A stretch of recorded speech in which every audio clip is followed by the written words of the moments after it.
What is up, everybody? We're back for episode 2 of the Harv podcast. Today's episode, we're sitting down with Buddy1927. Great guy, great conversation. Love the guy. He's a content creator making videos and streams video game content related on YouTube. We'll have links to his channels in the description of the video so you can check it out. Please, please, please stick around for this one. This guy has such a crazy positive message. Like, you need to listen to this, especially later on. But leave something in the comments. Let me know what you think. And if you're a smaller or medium content creator and want to have a conversation like this, throw something in the comments and let me know. Hit me up on Discord, find me on Twitter, send me an email, whatever it takes. Let me know. I'd love to talk to you.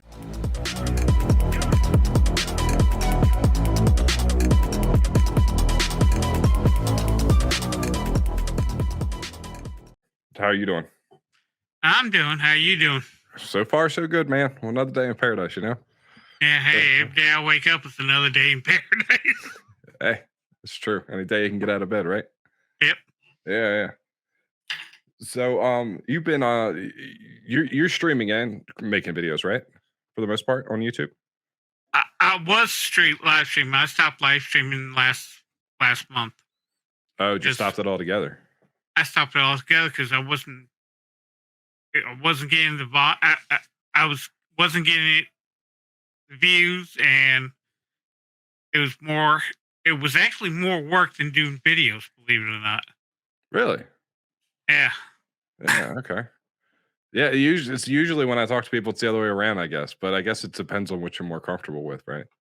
Yeah. Well, see, I can talk to people, but I would live stream for about 4 to 5 hours, and I have periods where I have nobody to talk to.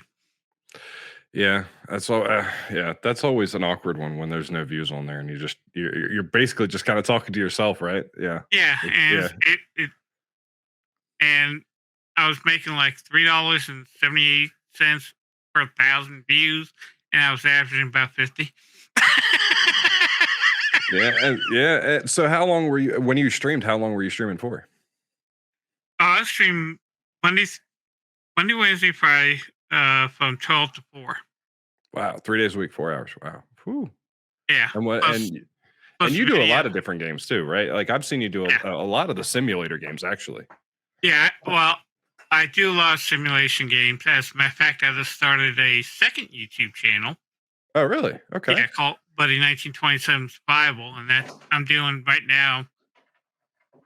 Subnautica Below Zero, and Ark. Oh, okay. So you just did a separate channel just for the survival stuff, and then do you still do like a lot of the simulator games on your regular channel? Yeah, I do the simulation on the regular channel. Okay.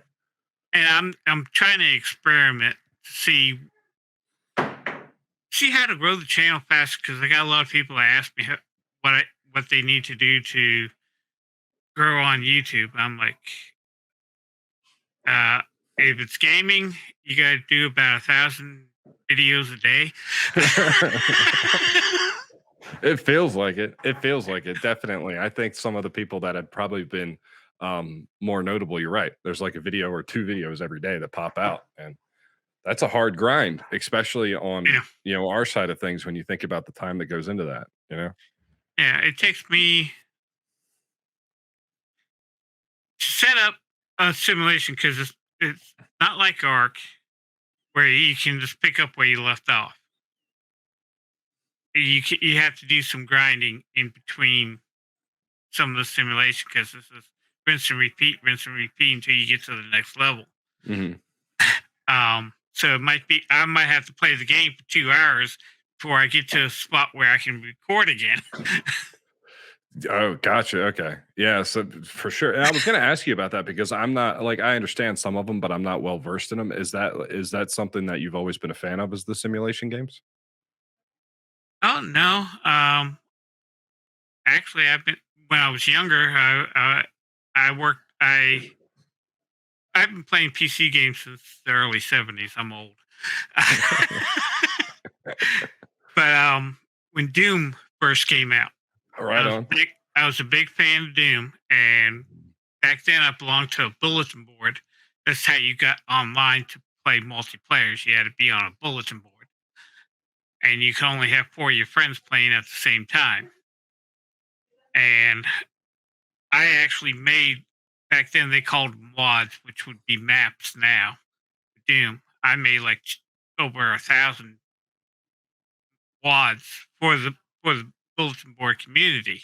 Wow. Okay. And ID, who made Doom, actually bought 250 of my maps from me and published it on a CD, and I got like $500.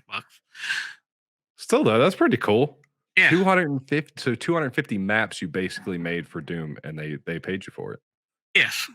That's pretty cool. Yeah. And that I did that, and then I was growing up. I was not growing up. As I was younger, I was a firefighter paramedic. Mm-hmm. So I worked 24 on, 24 off, stuff like that. So Blizzard had an opening for beta tester. Okay. Okay.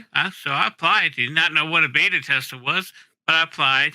And you did it from home, so I could do it in between when I was at home on my 24-hour breaks. Mm-hmm. And I started beta testing before World of Warcraft. It was, I think, Warcraft was the game. Yeah, it was just Warcraft. Yeah, it was the RTS. Yeah. Yeah, I started beta testing Warcraft.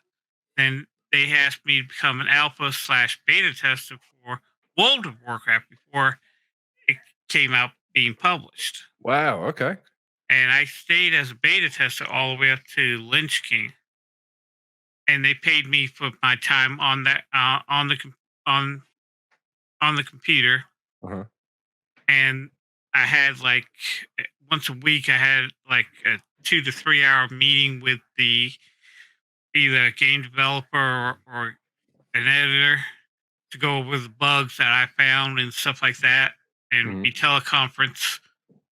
And that's pretty cool. So when you're on these calls with these developers, are they like just seriously taking your opinion in regards? Like they're actually taking it seriously? Yeah, it's not like beta testers now. Right. No, I completely understand that. My hope was that you would put forth the effort and they would take it into account, and not that they were just giving you a lip service. But that sounds good. That sounds like you had a really good communication with them. Yeah. Well, I found a lot of bugs for them, and I also gave them some ideas, and then they incorporated in their way my ideas. Still though, that's kind of cool, especially with a game that big, man. That's crazy to think that it's something you might have been able to fix something early on. Wow. That's cool. That was before it became big. That's the thing. They weren't big then. Now they're too big for the britches. I was going to say, I remember I remember playing the original Warcraft too. I remember that as well. And I remember when World of Warcraft came out. Yeah, I guess you're right. Probably around that time. I don't know if MMOs were really that big of a thing around that time. No, it wasn't. And that World of Warcraft was the MMO that actually started the MMO. It kind of, for the most part, really started everything up, man. Yeah. Now that I think about it, that game's been around for forever though.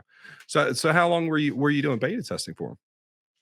Well, I beta tested for ID. I beta tested for World of Warcraft. And all the way up to the Lynch King. And then I ended up changing jobs. I actually moved. At that time, I was living in Virginia, and I moved to Florida and started working for West Palm Beach. And I was also an instructor. So I was working my full-time job, being an instructor, and being beta tester. And it just got too much, so I had to give up beta testing because concentrate on my career. And then I get divorced, moved to North Carolina. Bouncing up and down the East Coast. I'm called a damn Yankee here in North Carolina. You know what the difference is between a Yankee and a damn Yankee? No.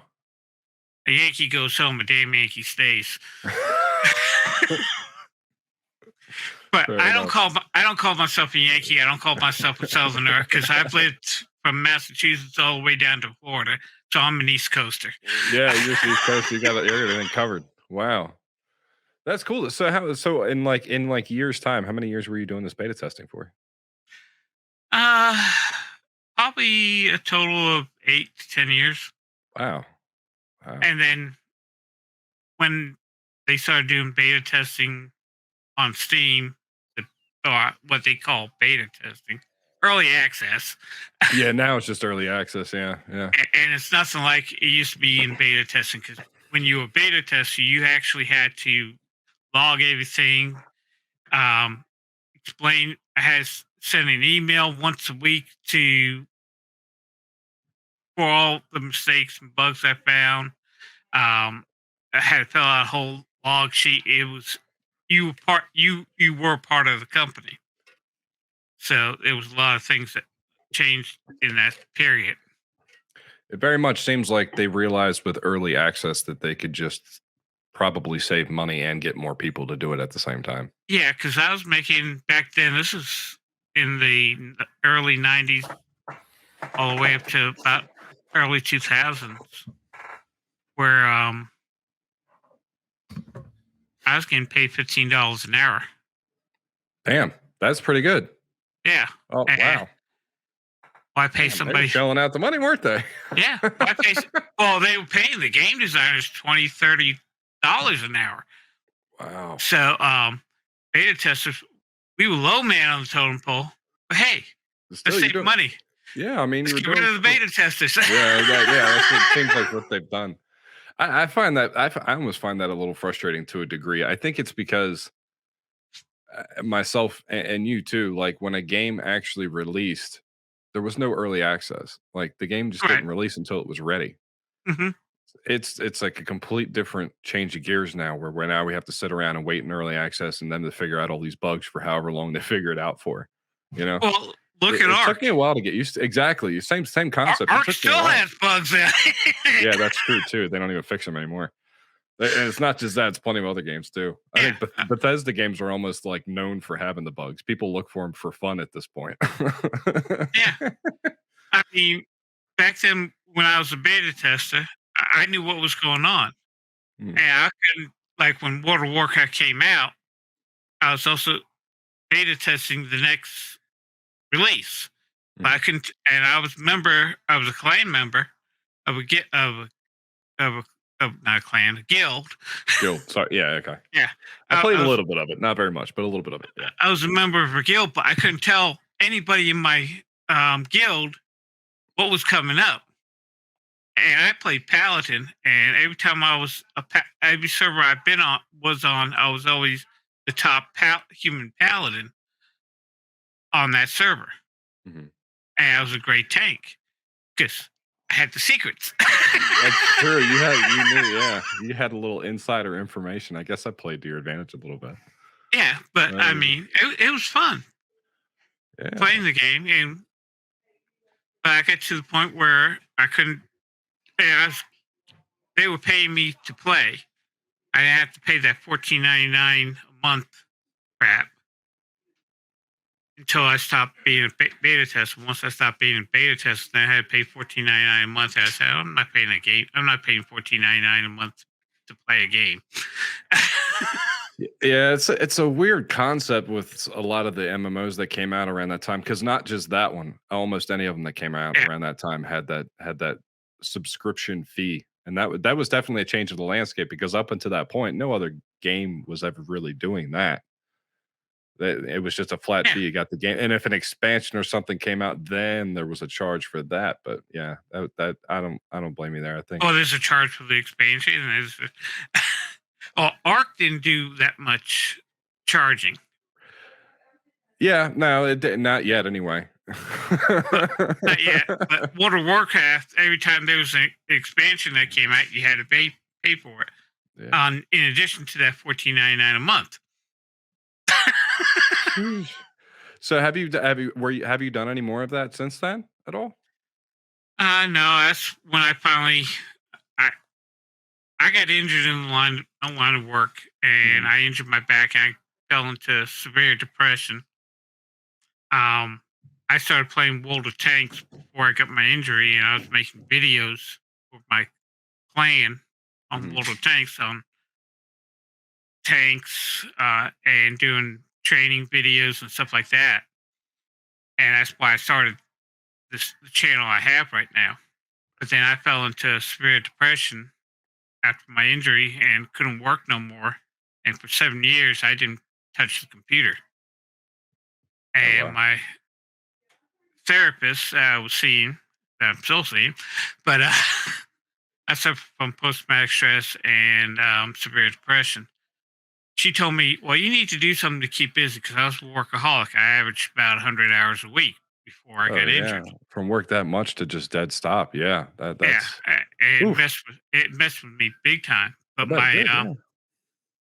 my therapist told me, "Well, what do you like to do?" Well, all I do is watch TV. Well, what do you like to do? What did you like to do before you got injured? Well, I like saving lives. What? No. What did you do when you weren't working? Well, I played video games and I made videos. Well, why don't you do that? And that's when I started concentrating on Buddy1927 gaming and growing the channel. I And mean, so how long have you been doing the whole YouTube thing?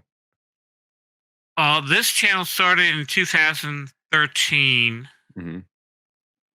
but I did videos for. I was also a volunteer. In addition to being a paid, I was also a volunteer firefighter and paramedic, and I did videos for the fire department on egg, and egg got bought up by YouTube. Oh, okay. Yeah. So, yeah. Okay. Cool. So you're So making videos doing that, doing your actual profession as well. That's cool. yeah, before I started the gaming, and Hmm. so, but the gaming part I've been doing since 2013. But I've been concentrating on growing the channel in October of 2020. So you really Actually, just went like full bore October yeah, 2020. because it's just I want to get off of disability because I don't like being, even though I paid into disability for 35 years, Hmm. uh, I don't want to be on disability. I want to be able to have my own income, but this is not working out. It's yeah, it is. It's rough, man. I think it's rough for anybody coming up out of this thing.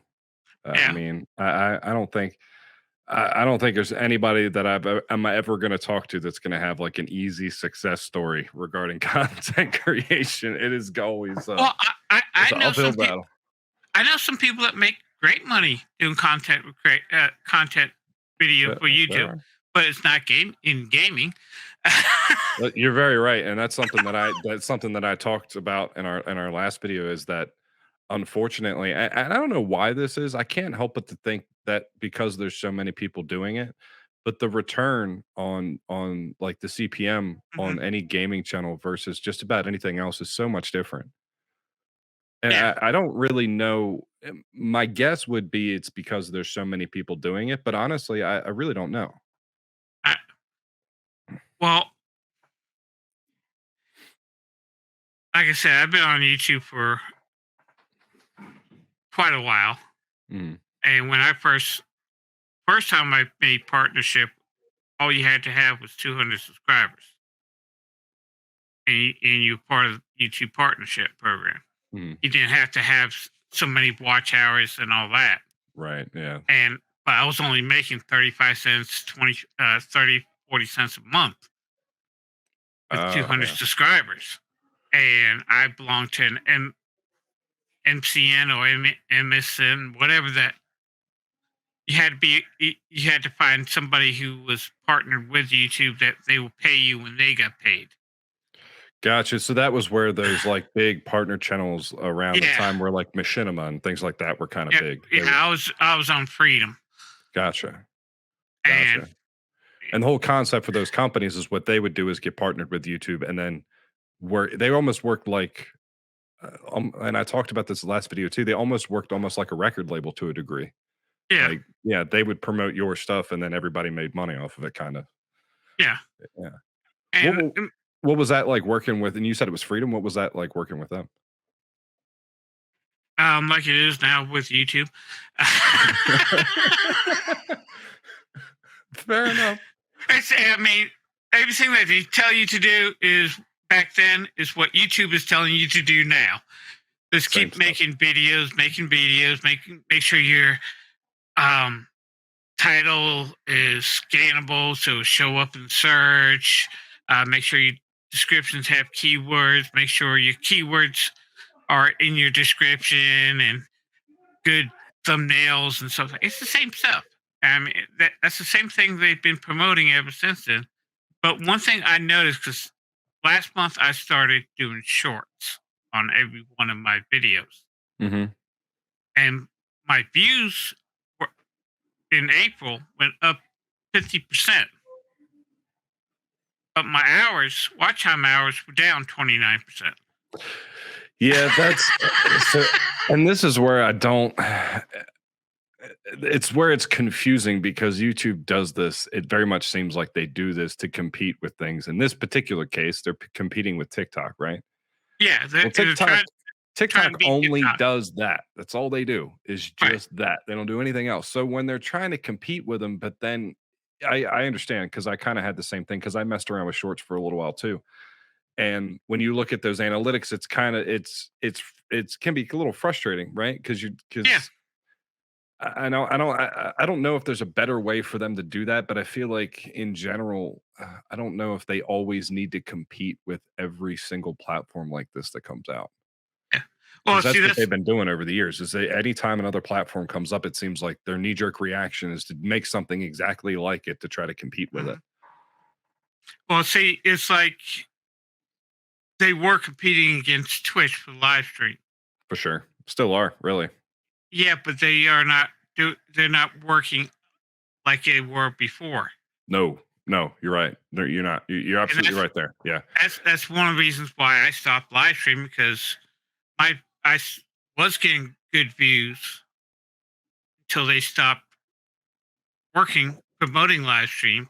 My views dropped, and there was no reason to continue I feel like because that's they actually are now concentrating just on shorts. yep. And I feel it kind of ties into it. Like what whoever Yeah. they're trying to compete with at the time, that's the content that really gets pushed out, and the rest of it really doesn't. Really, and I agree that they've been saying and doing the same thing for years now, telling you to do the same thing to videos and shit like that. And uh, I don't know. It seems like not to be overly negative about it, but it just seems like there's information that they know that they ain't telling anybody. Oh, I know. Well, no, the people that they're telling it to is the people that have over 100,000+ subscribers. It very well could be. I mean, the problem is not being on the inside and knowing exactly how that algorithm runs. It is super frustrating to do Yeah, what you think everyone else is doing, and your result not be the same. right. It's kind of crazy, and I really wish, and this is something that I'll probably repeat until they ever actually do it, or I'm just not on this platform anymore. Is I really wish that they would do something almost like what you were talking about with that like sponsored channel with Freedom. Was it? What was it called? Freedom? Yeah, freedom. But only like specifically doing that for smaller content creators. Hmm. You Oh, know, I've been saying that to YouTube creators since that channel started. Always make a comment. You need to concentrate on the smaller, push push on the smaller content yeah, creators. and I only feel like in that particular situation, everybody wins, right? So Hmm. people that are looking for that new thing that have never seen what a smaller content, regardless if it's gaming or whatever, it really doesn't matter. Right. But if you're smaller like that, I mean, if you get bigger and you start making more money doing that, Hmm. YouTube makes more money doing that too. So it's like Right. everybody wins. I don't understand why that's not a thing. It just that's probably one of my biggest, probably the biggest gripe with the platform, with along with some of the censorship bullshit. But I think that's Yeah. probably the thing that aggravates me the most is Well, that there's so many people out there that I've seen that are smaller content creators that are that are put out content just as good, if not better, than some of these bigger content creators. Not to take Mhm. anything away from those bigger content creators, Yeah. but they're putting out just as good, if not better, content. And it seems like those are the people, when they don't see any momentum to it, get burnt out and just walk away. When in Yeah. retrospect, if YouTube would have invested just a little bit of time, both of them could have won. Mhm. Yeah. But I also understand YouTube point of view. If John Smith is pumping out a million views and John Doe is only pumping out 100 views, which one are you going to promote? It's true. And I wholeheartedly agree. Like, if you want to, like, if you go to like the YouTube homepage, you can see who's trending and all that shit. And I understand that wholeheartedly. I get it, right? Yeah. All right. Like, I wouldn't pick me over like Mr. Beast, right? Like, I'd be picking Mr. Beast every day because that guy's the one making me money, Right. But I just think there is a space where they could take there's a reason and a space that they could use specifically to promote those smaller creators for maybe the people that are looking for that new thing that they've never found. Right. Maybe that personality that they haven't met or something like that. I Mhm. just genuinely feel like that would be a smart move, but I don't know. I don't get to make those decisions, you know? Neither do I. Neither do I. But I understand where they're coming from because I'm kind of looking at this as a business, You kind of have and to. and I'm not making them that much money, but my channel has been steadily growing ever since 2020. I'm between 10 to 30 subscribers a month. But that's the other thing. When you take a look at your analytics and you see um, what your subscriber views and the new views, Mhm. it's like 10% subscribers, everything else is new. Yeah, I see that too, and I think that's kind of a struggle everywhere, and I don't know what causes that, right? Like, and I talked about that too with Butch when I talked to him, and it's I think some of that, and I'll say it again, I think some of it is people that are subbing to your channel thinking that they're doing a good thing when they don't realize that by doing that and not interacting with anything else, it's kind of a bummer. Yeah. Anyway, just and maybe people do that because maybe they're looking for how to do something and they saw that one video that taught them how to do something, and maybe that's just their simple way of saying thank you for teaching me how to do that. Um, but yeah, I don't think that the typical, like the average everyday user is necessarily thinking about that. Oh, I know. Well, I Yeah. subscribe. I'll tell you the reason why I subscribe to your channel is because I liked your videos. I like the storylines that you were coming up with and all that. And I'll watch them. And I always hit a always gave you a thumbs up on all your videos I watched. Thank you. I didn't comment. I commented on a couple of them, and but I watched them and gave you a thumbs up just so you can get the views and because I enjoyed your content. Yeah. Um, Thank you. but and that's what when I subscribe to somebody, I subscribe because I like the contents of the video. I don't subscribe because of one video. I take a look at somebody's channel, and if I like the majority of the video of the content that I'm seeing, I'll go ahead and subscribe. And Mhm. then when I get that little indicator that says, "Hey, Harv's Corner has a new video out," I'll click on it. But that's the other thing I noticed with YouTube as a viewer.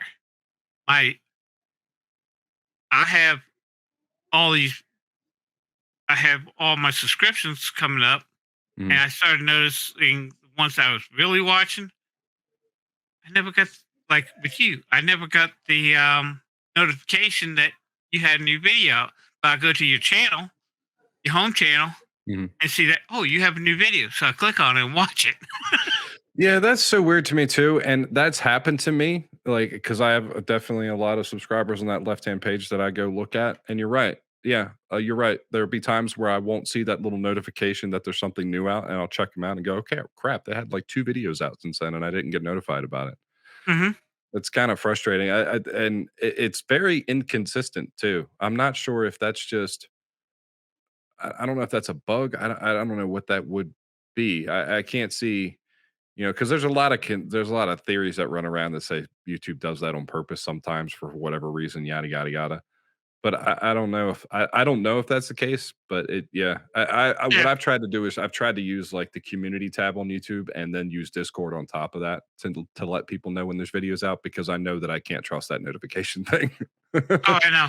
Oh, see, I really just got into Discord, Hmm. but I get that little numbers when I get on and I don't get on Discord that much now. But every time I get on Discord, I see your Discord channel and see that six notifications on your channel. So I'll go check out oh, he had another video. Oh, but it never showed up in my YouTube. Yeah, when it does it, it's not even just with the video sometimes, it's with the live streams too. I've had people Yeah. pop into live streams previously and go, "I didn't even get a notification. I just stopped by and saw you were live." So, I'm not sure what's going on there, but that's been going on for a little while where people have done that. I've Yeah. even heard of and this is more so for content creators that tend to be a little bit more controversial against, YouTube's TOS or something like that, where they'll, like, unsubscribe people. Like, you'll go back to the channel and you won't be subbed anymore. You have to resub to it. Hmm. I don't know how true that is, but that's just the stories that I hear sometimes. It's interesting concept, but Well, in YouTube's whatever they call it, there's a section is if you don't watch a certain subscriber over 6 months, they'll unsubscribe you now. Hmm. I did not know that actually. But Okay. there's content creators I haven't watched in over a year that I'm still subscribed to. But I think so the 6 months thing is probably to combat with bots. Yeah, That's probably what it is. It's probably to combat with bots, yeah, which but is yeah. Yeah, that's something that I think they're always going to fight with, unfortunately. But yeah. Oh, see, I like I was a member of YouTube before Google bought it, mhm. and once Google took over YouTube, there's been big changes in YouTube, and I like Google, but Google has a lot of misleading stuff when you go search on Google, and and it seems like YouTube is becoming like that. Yeah, well, I mean, it's all based off the same search engine, really. At the end of the Yeah. day, I mean, if you Google search something, you're going to get hit with YouTube videos. Like they all go back and forth to each other. I agree, though. Sometimes it feels like when you particularly search for something, it's almost like it's steering you a different way. Like Hmm. it doesn't really like you don't really want to ask that question. You're not really looking for that one thing. So yeah, no, I mean, I feel like the older I get, the more conspiracy theory I get. Wait until you become my age. But so, have you only ever messed with like YouTube? Have you thought about messing with like using any other platforms or trying any other ones out? Well, I tried Twitch out, Yeah. How long ago and did you try that? I did it for 2 years. Oh, okay. And, but the but with Twitch, it's the same thing. They promote their people that get views. They don't promote the smaller channels, Yeah, there's so no it's hard real. to grow. It's hard to grow, especially Yeah, in gaming. there's no discoverability. Yeah. And most bigger Twitch streamers and most bigger YouTube creators will tell you, especially if you're one of the guys I always listened to a lot was Harris Heller. I don't know if you're familiar. Yeah, I watch his. Yeah, I watch his tech videos all yeah, the and time. he has a lot of really good input as far as like the streaming and content creation. I learned quite a lot from just listening to that guy. He's super knowledgeable and Yeah. he's passionate about it, so I think that helps even more. But he'll even tell you, and quite a lot of other people will tell you too. It's almost like if you're trying to build an audience on Twitch, you want to build it everywhere else, and then tell people to go to Twitch because the Hmm. discoverability on there is so kind. It's just I think it's gotten a little bit better, but it's still pretty bad, which is it's just kind of shocking to me, right? Like Amazon's huge. I'm pretty sure they got a decent sized budget to deal with a pretty good search engine, you know, like Yeah, but see, Amazon's a business and they're not making money on Twitch. That's true. Yeah, that's true too. The majority, yeah. Like, if you, I mean, even I actually went back and like sort of like fact checked myself too. And at any given point in time, most of the time, the majority of people on Twitch are broadcasting on Twitch. They're not watching it; they're broadcasting. Yeah, And and you're right. The top 1% are the ones that getting all the views on there. Yeah, It's now, really hard to rise up through that crap. yeah, and we're on Yard Stream right now, right? This is just StreamYard. This is just Oh, recorded. That's all it StreamYard, is. yes, Yeah, StreamYard. you can do a live stream off of this and branch it out to different places, Well, but I just use it for a recording. That's what I started doing with Yard Stream. I was live streaming on Twitch and YouTube at the same time. Oh, gotcha. So you were using it as a restream to go back and forth. Yeah. Right. And I was getting more views on YouTube than I was on Twitch. Yeah, I mean, well, I mean, you're backed up by a Google search engine, which definitely has its flaws, but it's better when you're trying to find Right. something than trying to use Twitch is, for sure. I mean, there's only like 5, maybe there are definitely less than a dozen streamers that I would actively watch on Twitch. Yeah. Yeah, it's And I mean, who's gonna look at that one game and cipher, go through all the different videos, you know, to try to find somebody? You know, I'm sure there are people that do it, but not a lot. Well, see, what was funny was I was like doing the dual broadcast, and I had like 20 views on YouTube, and I had 5 on Twitch. Well, the 5 were also watching me on YouTube. So they were watching you on both platforms? Yeah, and they were talking to me on both platforms. Hey, I'm over here. No, I'm over here. No, I'm over here. God. These are people being trolls. But I mean, like I said, the only way I got the views on Twitch that one stream was through YouTube. Yeah. I mean, I tried streaming on Twitch, and I will say this, and I said it before. I like how the dashboard is set up. Like when you're going to set up a stream, I think it go up to set up a stream and how you orchestrate that, I think is really good. And also when you're watching someone on Twitch, the way that interaction is set up is pretty cool. All the different plugins and different things that you can do. Yeah. I like that part, but other than that, yeah, not a huge fan. Just not. Plus, I think I don't know a lot of it. There's a lot of, and I don't know, probably people might take it the wrong way, but I feel like when I look on that platform lately, it's just a lot of people not doing anything, sitting in front of a camera and expecting people to watch them. Well, that's where it is now. Because that's another thing I get a lot of people ask. I'm doing live stream, but nobody comes. How many videos have you done? None. And you're live streaming on YouTube. I'm like, well, first you gotta build a base. You gotta do videos to get your fan base, and then go like that. But no, I want to live stream now. Well, this is what you need to do. Yeah, I think if you're going to any of those platforms thinking I'm just going to be a streamer and that's all I'm going to do now, you're going to have a hell of a time. Yeah. Yeah, because it's hard to find you on Twitch, and YouTube's not really pushing it as much as they were. No, and that's one of the reasons why I stopped. For right now, I stopped live streaming. I'm waiting to build my fan base a little. Concentrate on building my fan base a little bit more before I go back to live streaming. I hear you. Yeah, one of the reasons I stepped away from it was because unless I was playing Ark, there really wasn't a whole lot of people there.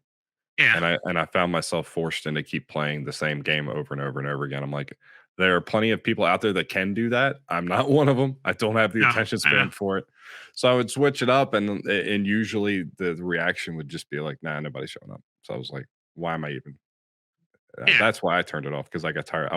I kind of refused to be pigeonholed into just doing that one game, even though I kind of asked for it early on. Yeah, and I'm technically pigeonholed. My most views come from Lumberjack Dynasty. Is one of the games that I've been promoting it since it first came out in early access. And that one you've been doing for a while, because I went and poked around on your channel, and there's a lot of videos for that one, I think. Yeah, and that's my number one views, and I'm bored. I hear you. I definitely hear you. I think I don't know if you did this, but I picked that one game when I started, which was Arc, and I picked it just because I was comfortable with it. And I figured if I Hmm. wasn't comfortable with recording or editing or live streaming, at least the material I was working with, the game I was working with, Hmm. was something that I was comfortable with. Right. But yeah, I mean, and there's other YouTubers out there that do it, man. That's all the only game they play, and that's all they play, and that's all they record, and that's all they put out. And they seem to be really happy doing it. And my hat's off to them. Great, Yeah. fantastic, wonderful. But yeah, I'm not one of those people. Oh, see, there's one thing I tell anybody who asks me a question about what to do on YouTube. And first of all, if you're doing games, do a game that you enjoy. Don't worry about anything else. And then learn how to um, edit your videos, make them a little bit more presentable. I mean, I'm still learning how to edit. You and me both. I'm still trying to figure some of it out. Yeah. And I had switched to DaVinci Oh, Resolve. okay. And now I can separate my mic and my game sound. So I can control my mic sound, I can control the game sound levels, I can control my mic levels. And I figured out how to set that up on OBS, which I hate. I feel like with OBS and then any software, the minute you think you know it is the minute you don't. Right. I mean, I can't tell you how many hours of videos of gameplay I lost because of OBS. Because it wouldn't either record the game sound or it wouldn't record your mic. Oh my gosh, yeah. I remember when Raptor and I were playing Conan together. There might have been 2 straight episodes, which was probably about, I think we lucked out on that one, but it was probably like 6 hours of gameplay. And we recorded the whole thing, and I went back to go edit it, and I only had one of our audios and not the other one. Hmm. So it was like the whole thing was just one of us talking to ourselves. Uh-huh. Oh god, it's so frustrating. Hey, Like religiously now though, I will always do like an audio test real quick, and then I'll actually go record it every single yeah, time now. I started doing that too. I'm like, okay, let me just, because that's one thing I like about the games I play. I have the save game. Unlike Ark, when you play it, you can't go back. You're kind of stuck with what you got. Yeah, But I can go back in time, so I can test. Okay, everything's fine. Let's go back. there you go. Yeah, no, I hear you. I do. Yeah, it's a big. It's very what's the word I'm looking for? Daunting, especially Hmm. like the first time you like record something and then throw it into an editor, especially if you don't have. I don't know about you, but I didn't have any experience running into this. Oh, neither did I. I learned everything by watching YouTube videos. But Yeah, same thing. Yeah, watching YouTube videos about how to make YouTube videos. That's what I did. That's what I did. And man, thank God though, because I mean, if it wasn't for that, I wouldn't know what I was doing. yeah, it wasn't for YouTube, you wouldn't Yeah, have a job. but basically, yeah, yeah. I think when I started editing. I think I was using Shotcut. It was like a free video editing software, and you really couldn't do anything with it. Like you could chop videos and you could chop it up, and you could do a few different transitions, but that was pretty much all you could do. And I thought that was hard enough to handle on my own. Like I was like, man, this is like I can't handle this. But as soon as I got comfortable with that, I decided to move to Adobe Premiere. And I think the first time I just opened up Adobe Premiere, my brain just melted. Like I remember sitting at my desk, spinning it up, dropping a video into it, and looking at all the different options that were going on in front of me. And I just had to walk away. I was like, I was on overload. I can't do this. Yeah, I know. Well, I know the feel. I went. My first editor was Windows Movie Editor. I Oh, don't know okay, yeah, if you ever used that. yeah. I know what But you're talking about. it, I was like, okay, this is easy. Blah blah blah. Then I started moving to something else. Then I went to Wondershare, Filmora. Okay, this is easy. Blah blah blah. Then I went to Filmora Pro, and it was like, huh? How do I get my chroma key to do what? And now I'm in DaVinci, and my mind has completely melted because I got to relearn my whole editing process, because everything is now totally different. Yep. And it just takes longer and longer to get that done because Yes. I hear you. And I'm saying with this, I'm not changing no more video editors until I hire somebody. There you go. There you go. That's I wholeheartedly agree. I ain't changing anything either. Oh my goodness. Yeah. Between that and like the random updates that happen to him as well, and whew, man. Oh yeah. So obviously you were kind of always into gaming. Was it always PC gaming, or were you playing on consoles before that, or? Well, my first console was Pong. Oh, okay. All right. Okay. All right. Actually, the first gaming console that ever came out was Pong. I played Nintendo when it first came out, Xbox when it first came out. So you were always drawn to that then. Yeah. Plus, like I said, I don't know if you know who CompuServe is. They were an internet provider back in the 70s and 80s. It got bought out by AOL. Okay. But I was CompuServe's 342nd customer. Wow. When they first, so that's how far back I've been playing games on the internet. This is back in the late 70s. But back then, you were the 340th person to. Wow. Holy shit. That's cool though. Yeah. But back then, games, you had to type in what you wanted to do. Oh, yeah. It was all DOS prompt. Yeah. Yeah. And then Doom was actually the first video game first person shooter where I could start playing with friends, but I had to be a member of a BBS, a bulletin board. So you can have multiple players. And if the BBS had it on their server, you can play multiplayer. I mean, we played Doom and Quake. Mm-hmm. I don't know if you ever heard of Quake. Oh, no. I remember Quake. Yeah. I think maybe Quake 3 is the one I probably played the most of. But yeah, I know who you're talking. I know. I played all. I played all the way up to. I didn't play Quake 3. I stopped at Quake 2 because I started getting into other things. But I've been mainly playing PC games. Right now, that's all I have is the PC. Same. Because everybody's asking me, well, you need to do you need to get an Xbox and play this game. Okay, you're going to give me $1,000 for me to set up everything for Xbox? I'll be honest. I feel like a lot of the console stuff is a racket lately. And you know what? I was a console player, like diehard console player up until probably I wish Raptor was here. He could tell me because we kind of did this at the same time. I was like a diehard console player probably right before I started, maybe a year before I started doing the YouTube stuff. So like I'm probably up to I was diehard console up until about like 7 years ago. And I would always hear people like the PC players would tell you, like you were like a second-rate citizen at that point because you played on console, and all that shit. Yeah. What was the PC master race? Is that what people would sling around? And I was always like, nah, I don't know what you're talking about, blah, blah, blah, blah, blah, until I finally got into it. And I never touched my Xbox after that. I got rid of all that other shit. And I quickly realized how much of a money sink those consoles can be. Like, especially now, like how expensive they're getting, where I could spend that same money on a computer that I don't have to touch for years and it'll work just fine. Yeah. And they come out with a new console, every 5 years? I think sometimes it's quicker than that.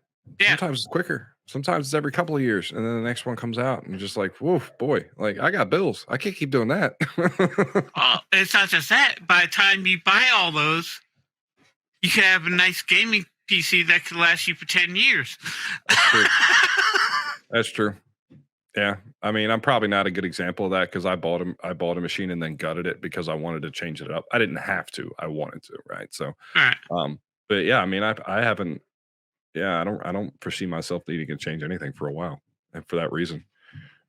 Plus, I think it's a little bit more easier on the wallet sometimes. If it's a little bit easier to buy a stick or two of RAM than it is to drop money on a brand new console. So, oh yeah, like it's just a little bit easier. And For me, I don't know. I like it a lot better now. I didn't know I was gonna like it as much as I did, but yeah, I definitely like it. Especially and even in the world of like modding and stuff like that too. It's made a lot of these games like Ark that for me, I thought were sort of played out. I was burnt out with it, and then being able to incorporate mods to games like that was almost like playing a whole new game again. So Yeah. And now go back, try to play Ark without mods. no, no, no, no, not gonna do that. No, ain't gonna happen. But not even Ark. Like I went back and like, sorry, I went back to play like Skyrim with like mods on it because I always loved that game, and the modding in that game made that like a whole new game. Going out and modding like Fallout 4, going out and putting mods on that was super fun too. The stuff you don't get access to on the console. So yeah, I wholeheartedly think it's a better way to do things. Yeah, I'm happy with it for sure. Well, it's not just that. I've like I said, I played Xbox. Xbox was my go-to console, and we played a lot at the fire station. Especially when you got a bunch of guys sitting around waiting for a call. Hey, gotta do something. Right. So we always we had 2 TVs. We would be able to set up first shooting like Halo. Yeah. We'll have a group in the day room and a group in the captain's room, watch playing at the same time. So we couldn't see what the other team was doing Okay, against gotcha. each other. That's fun. That's one thing I liked about console. But when you go to play the same game on the computer, the graphics are a lot better to me. Yeah. Everything's just it's a lot more real on the computer than it is on a console. Yeah, you're never gonna beat the graphics out of a PC with a console. This is not gonna happen. I think the console. I think the winning part about the console is there's nothing to mess with. You just buy it, plug it in, and run. Mm-hmm. And I think that's where it still has its appeal. But outside of that, it makes me wonder how much longer it's going to go. Well, consoles, you can. Hey, okay, I'm going on vacation. I can take my console with me. That's and true. Plug it into the TV. Yeah, I don't know, man, because there's a lot of really good gaming laptops out there now too. You could pull the same thing with. Yeah, but I do hear what you're saying. I understand. I'm not. I got an Origin PC. Mm-hmm. That weighs about 80 pounds. Yeah, I'm not carrying my PC around anywhere with me. That's not happening. Nope, not happening. But, that's the only appeal I see. Oh, then you can get a great gaming laptop, which is probably lighter than your console. Probably. And it's getting crazier these days. Yeah, well, I mean, yeah. Now, hell, you can play a lot of them on your phone. This is true. Hell, I'm starting to use my video camera, my phone camera. Instead, well, right now I got a Logitech, but sometimes when I was streaming, I would use my camera on my Apple. A lot of people are doing that, yeah, because the cameras are really good on them. Yeah, they're better than some of the professional cameras you can buy these days. It's kind of crazy. Yeah. But I also paid over $1,000. So it better be a good camera. You ain't kidding there.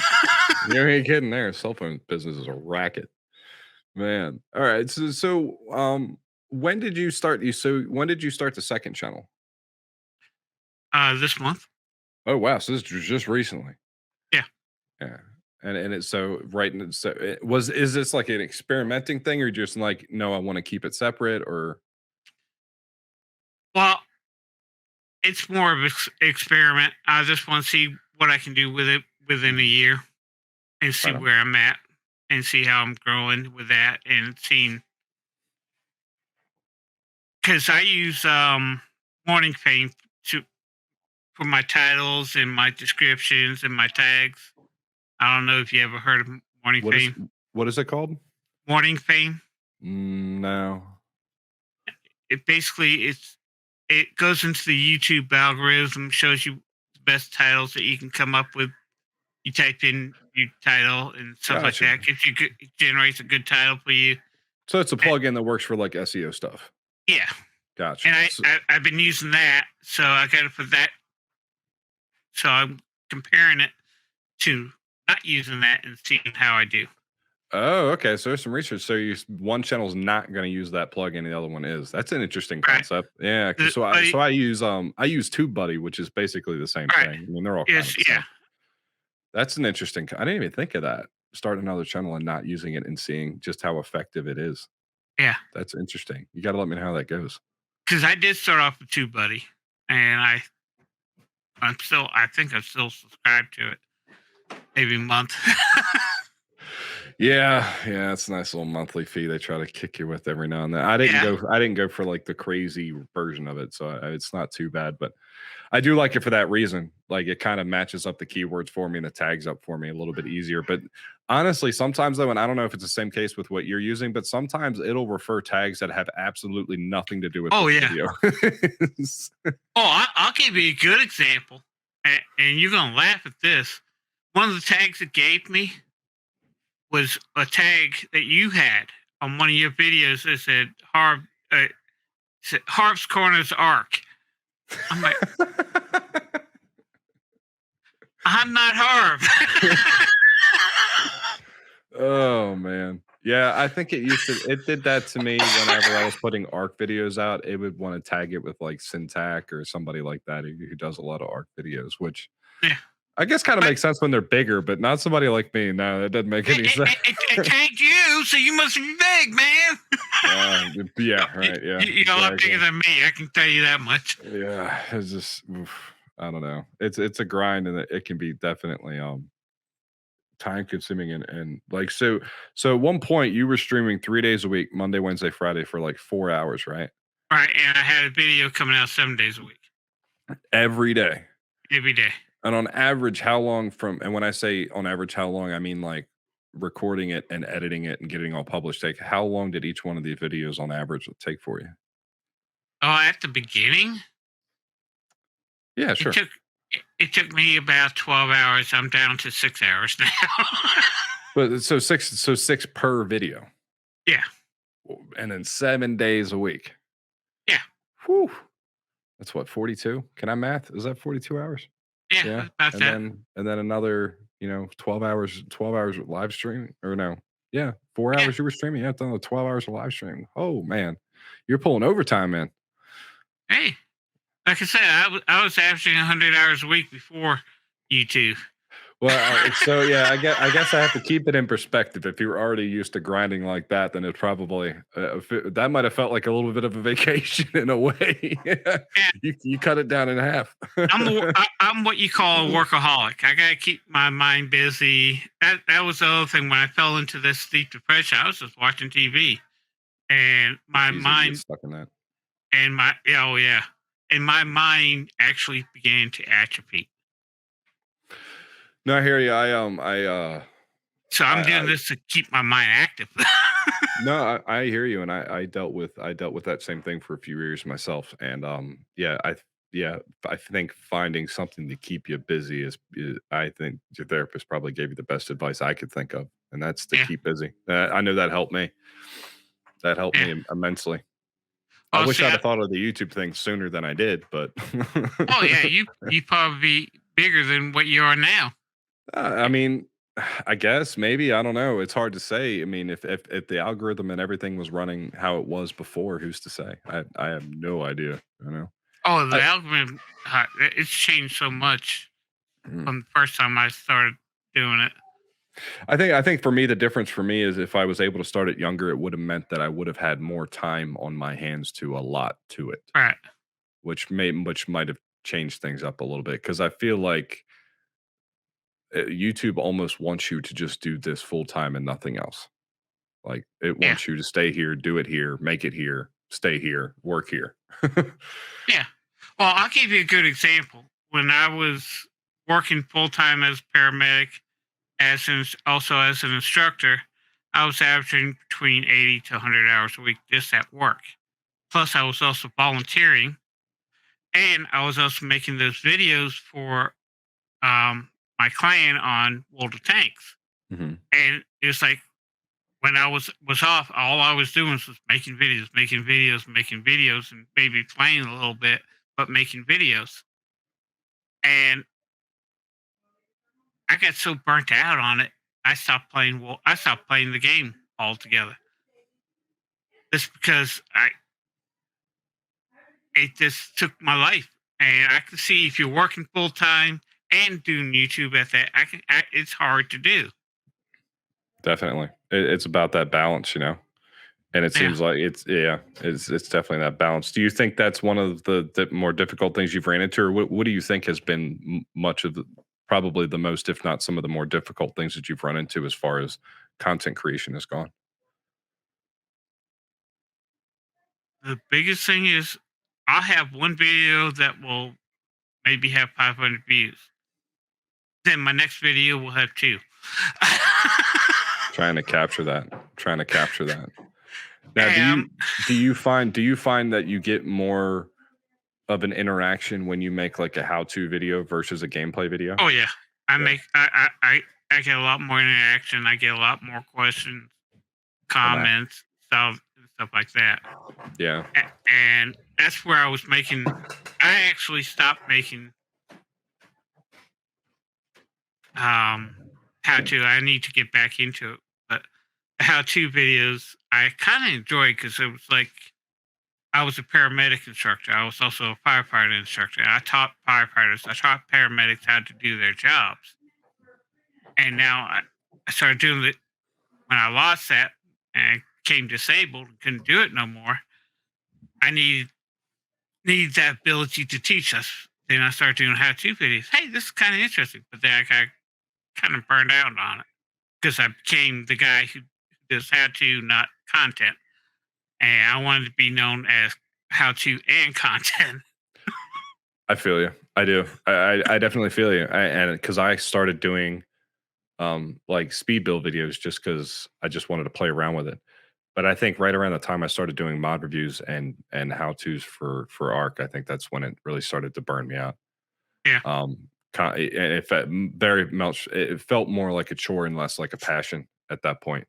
And that's where I really wanted to just do the gameplay. And I thought maybe I could do that, and I did to a degree. But you're right. I wholeheartedly feel you though. Like the vast majority of the views that are on the channel are more for the how tos and the mod reviews, things like that, than the gameplay shit ever was. And I don't know about you, but for me, I spent a whole lot more time doing those gameplay videos than I did the how tos Yeah. sometimes, and so that part can be a little frustrating. I don't know how you combat that though. I don't know if you have to, if the idea is to wait till your audience is so big and then do the game. I really don't know. Well, it's the same thing with live stream. You wait until you get to say 100,000 subscribers before you start live streaming. It almost feels like that's what you should do. Yeah, I agree. I agree. And I think if I get back into streaming, it's not going to be it's not going to be as often. Like Yeah. I've been ping ponging that in my head about maybe going back to it. But if I do, it's only going to be like every few weeks. I'm not going to do it, twice a week, every week like I was trying to do before for the same reason. Yeah. Yeah, there's 10,000, I think like 11,000 subs on my channel, but on the live streams, there was never any more than maybe, I think at the most you would ever see would be like 20 to 25 people in there. Mm-hmm. And And I average between it's, 5 to 10. yeah. So there's like a ratio is what I'm getting at. And it Mhm. just didn't seem like it was really, really worth it. Not to belittle the people that would show up to the live stream, because those are the people that would like always show up to just about anything I did. And I'm very Yeah. appreciative of that. But So am yeah, I. yeah. But you hope that, you almost hope that the live stream will be a good opportunity for people to have direct interaction, and when it doesn't happen, it kind of bums you out. At least it did for me. Yeah, it's same thing with me. It's like I'll take a look and see, oh, okay, I get 10 views. Nobody talking to me. I say, come on, guys, talk to me. Say hi at least. Nothing. Oh God. So are you just are you watching this on your phone at work and you just got the video up and you don't have the sound on? Yeah, yeah. You don't want to get in trouble by the boss, so you got it on low key on a monitor somewhere. Yeah, for sure. Yeah, makes you think. It does. It Oh, makes you see, think. my streams were in the afternoon from 12 to 4 in the afternoon. Hmm. So when are people working? Yeah, they're working during that time. For sure. I know. I'm one of them. Yeah. I feel you. I do. So you're the one that had to you watch me with the sound off and everything, not respond to my. It was you, wasn't it? I would, but I work in a very restricted environment, so I can't have access to things like that. So even like Discord and things, I don't have access to any of that stuff, or my cell phone, any of that stuff where I work at. Yeah. So Yeah, that's what he wants you to believe. That he really watches you all on YouTube while he's working, is what he's trying to say. Believe me, I'd much rather be. I'd much rather be. Let's be honest. I would much rather be. But yeah, I've never been able to. I feel you though. Like when we put a video out and it's like seems like a really big hit, and then you try to capture that, and you go back and you go, okay, how did I do exactly? And you almost break it down in your head, and then you're trying to figure out how do I replicate that to do it again. And yeah, it's hard. For sure. Yeah. So and I noticed. So I noticed a lot of the videos, at least. I didn't know about the second channel actually till I talked to you, but a lot of the channel that I had looked at, a lot of it was those simulation sort of games. Was there a time where you were just like, I'm really into this style of game? Is that what turned it out? Yeah. Yeah, I started with Gold Rush, and that's another game like Ark. It comes out.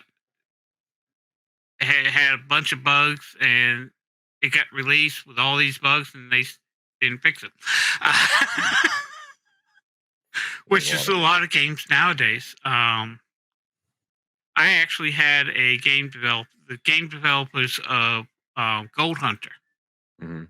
Actually saw that I was making videos for them. They asked me to promote their game. So I started doing live streams on them, and then it's an early access. Then all of a sudden I noticed they stopped making content.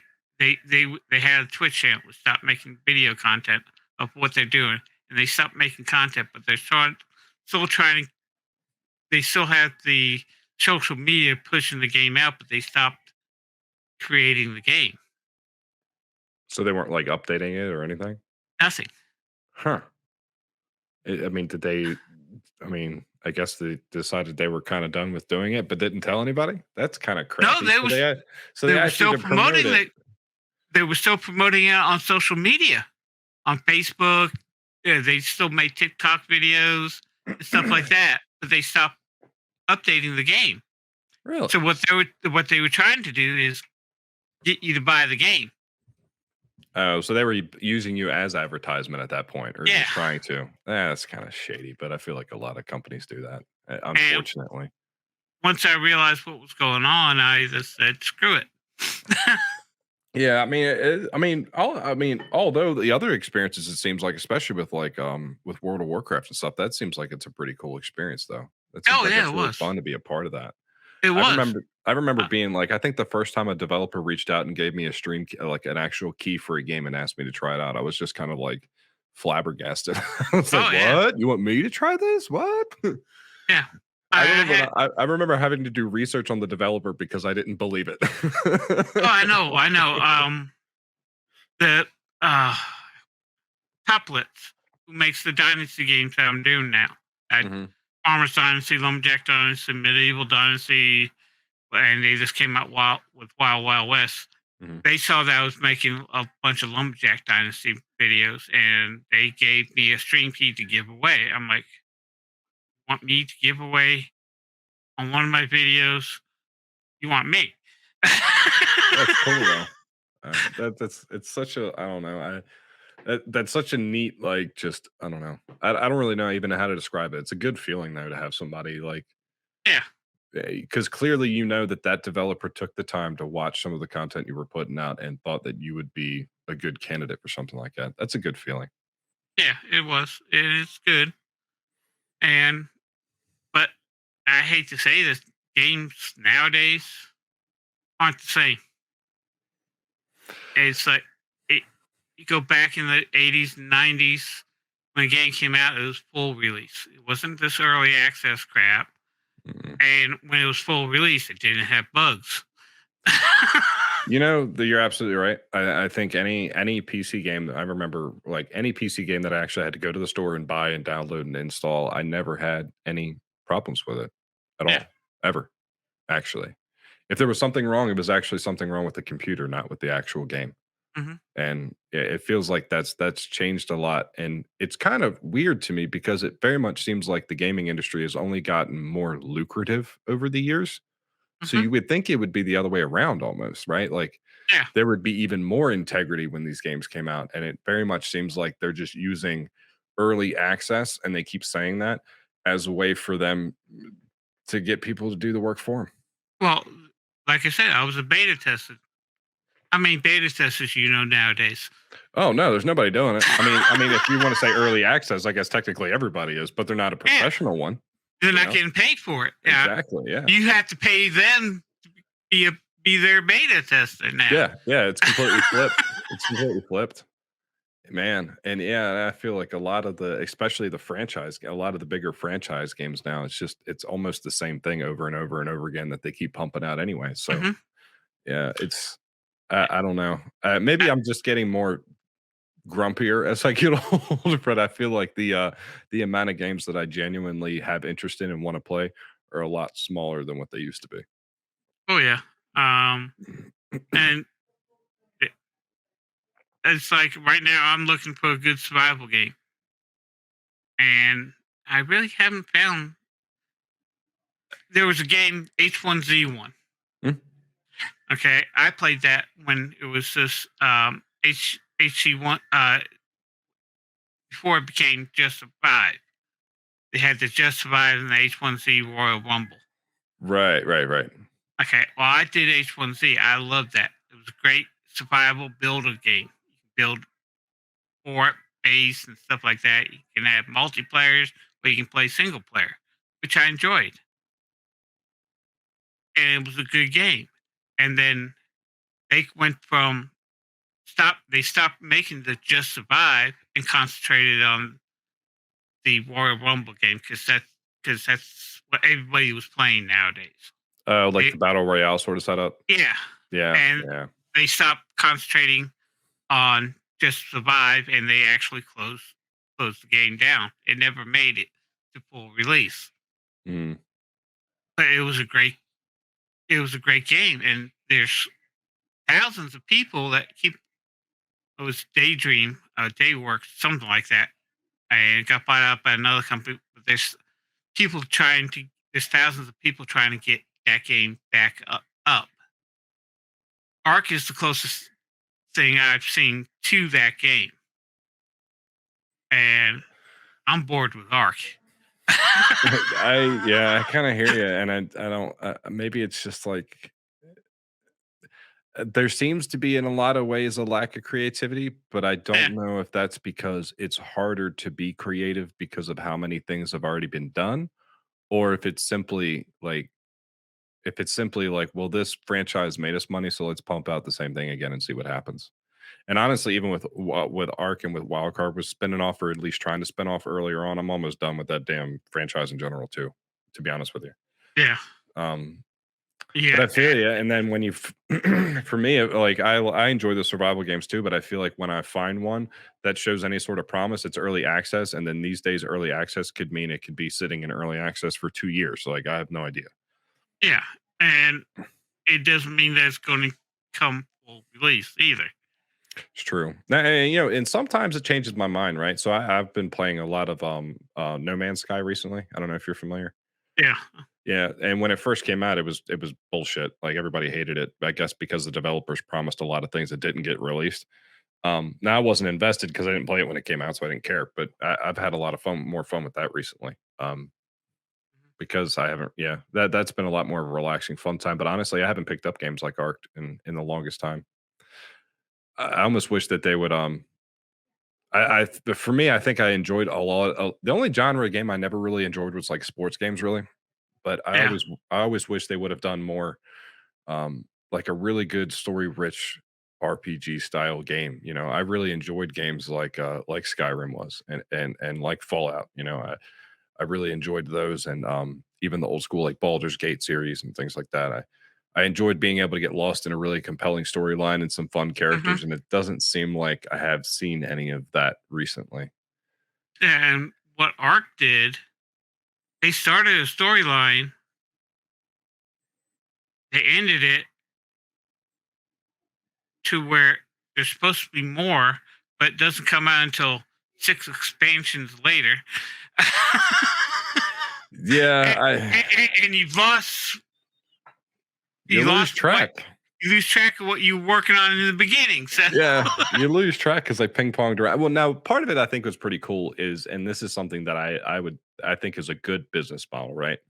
When you have a game out that has such a really cool mod support and such a really cool modding community, Mhm. when they started working with mod creators and certain modded maps to bring them into the fold so that they could Yeah. really push them out, I thought that that was a really cool concept that a lot of game developers, and there are, not to say no other developer does that, because some of them do, but that should definitely be more noticed. I think there's a lot of mod creators out there that spend a long time doing that stuff and they don't Yeah. really see much of a reward, So Well, you and I know one. You and I worked with one together, Excalibur. yeah, exactly. He's a really good example of that. He's a brilliant mod developer, Absolutely. but he got to the point like we are with YouTube, burnt out. Yeah, that's kind of it's almost like an unsung hero sort of role, because a lot of these mod creators are able to change a game or help a game or do those little tweaks for a game that make it exactly what you want it to be, and they don't get nearly the recognition that they Right. probably should. Some of them do. Some of them do. Like I enjoy a lot of Eco's mods. I did a lot of Eco mod reviews, and then if I'm not mistaken, Wildcard offered her a job. Yeah. Which I thought, I was like, well, that's good. That, to me, that's the correct course of action, right? Mhm. Especially when somebody's putting out really good stuff like that. Why wouldn't you want to hire him? All right.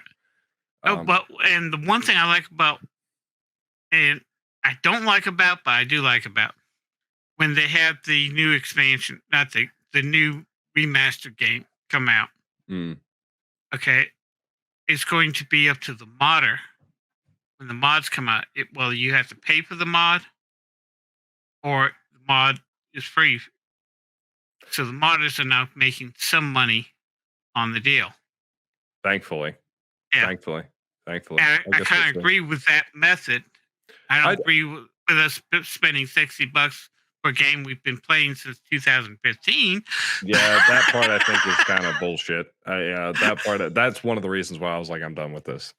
Yeah. The other thing, I don't know about Arc 2 either. I'm kind of thrown up in the air about that. Arc 2, I still say it's 5 years out. Well, like I think I get, and I want, this would be a cool little. I want your take on this too. I feel like every time a video game has pushed using some sort of celebrity or actor or actress in it, it's never lived up to the hype. Right. I agree with you 100%. Like every single time I've seen it happen, it's never lived up to the hype. So I'm like, I don't know what you guys were thinking. I mean, don't get me wrong. Vin Diesel might be a wonderful human being, right? I could meet that guy and go, this is probably the best person I've ever met in my life. But patterns have shown me that when this happens, it doesn't end well. Yeah. You should have had him involved and then not said anything until after the game released and then shown footage of him in the game. Yeah. Just completely don't tell anybody. See, that's the other thing. The footage that they show you. It's never in there. That's coming out. And then when the game actually comes out and you play it, it's 100% different than what the footage that they showed you. Oh yeah. I think that's one of the many reasons why like E3 and shit like that has gone south for that reason too. It's because everybody sees through the dog and pony show. It's just nothing, Yeah. It's an interesting weird way of doing it. Like I kind of equate it to Cyberpunk, really. Like I love Keanu Reeves. Like seems like a wonderful human being and a talented actor. So when I saw it on there, I was like, oh, wow, that's kind of cool. But then my knee-jerk reaction went to, uh-oh, this might not end well. And sure as shit, it didn't. It didn't end well. People were up in arms about that game when it came out. Yeah. I mean, everybody, it was the top game before it came out. Well, the problem is it makes it overhyped, So you overhype it, and then you overhype it for like years, and then you finally release it, and there's no way. There's like a steady incline of the hype that you're creating, and when you're doing that, you're raising the expectation up, and then you get to a point where there's no way you can hit the expectation at that point. It's completely impossible. I wish they would learn from that, I guess, but who knows? I don't. Yeah, I'm Yeah, just over here playing my games, minding my business. yeah. It goes back to you play games that you will enjoy, and it's like a saying my grandfather had. It told me, "You never work a day in your life if you find a job that you love." And for 35 years as a firefighter paramedic, I never worked a day. Mm. In Well, YouTube, I work every day. well, so kind of going down the same strain, I can identify because for me, I think when I think about like I think any of the work ethic I got was probably from instilled for me from my father for sure. Mhm. And I think my father's always had a mentality that a career is just a means to an end, right? Like it's Yeah. for him in his mind, it was what you did to financially live the way that you wanted to or needed to live. And so kind of growing up, that's kind of what I always thought too. And so like even now, the career that I'm in now, I don't love it. I know how to do it. I do it pretty well and I get paid well. I can't complain about that. Mhm. But I don't love it. So I think when the idea of creating content came along, there was that appeal of wow, I could really enjoy doing this. That Yeah. was kind of a foreign concept for me. And is that kind of why is that one of the reasons maybe why you leaned towards the content creation because you thought you were really just going to be in love with it? Yeah. Um, like I said, I started this as a hobby. Mhm. Okay. And when I was doing it as a hobby, I enjoyed it because I wasn't fighting for how many views, how many watch hours. But now I'm taking a look at it as a business, and I got to get X amount of views every day. I got to get X amount of watch hours every day. And it's just, every time I look, it's just like, it's not where I wanted to be. It's not enjoyable anymore as when I was doing it as a hobby. No, I hear you. I definitely, yeah. No, I hear you. For me, I don't know if you feel that way, but I would think I was almost disillusioned with the idea because you'd watch all these other content creators making all these videos, and at least I thought for myself, I'm like, well, this isn't hard. This won't be No, difficult at all. no, it was the same thing when I started. I'm like, well, I did it before. It wasn't hard, but I wasn't planning. I was just making. Now you got to plan every video that you do, Yep. Yep. and Yep. Yep. and that's the work that you have to do even before you play the game. Then you got, and with simulation games, you got to do so X amount of work before you get to where you can record.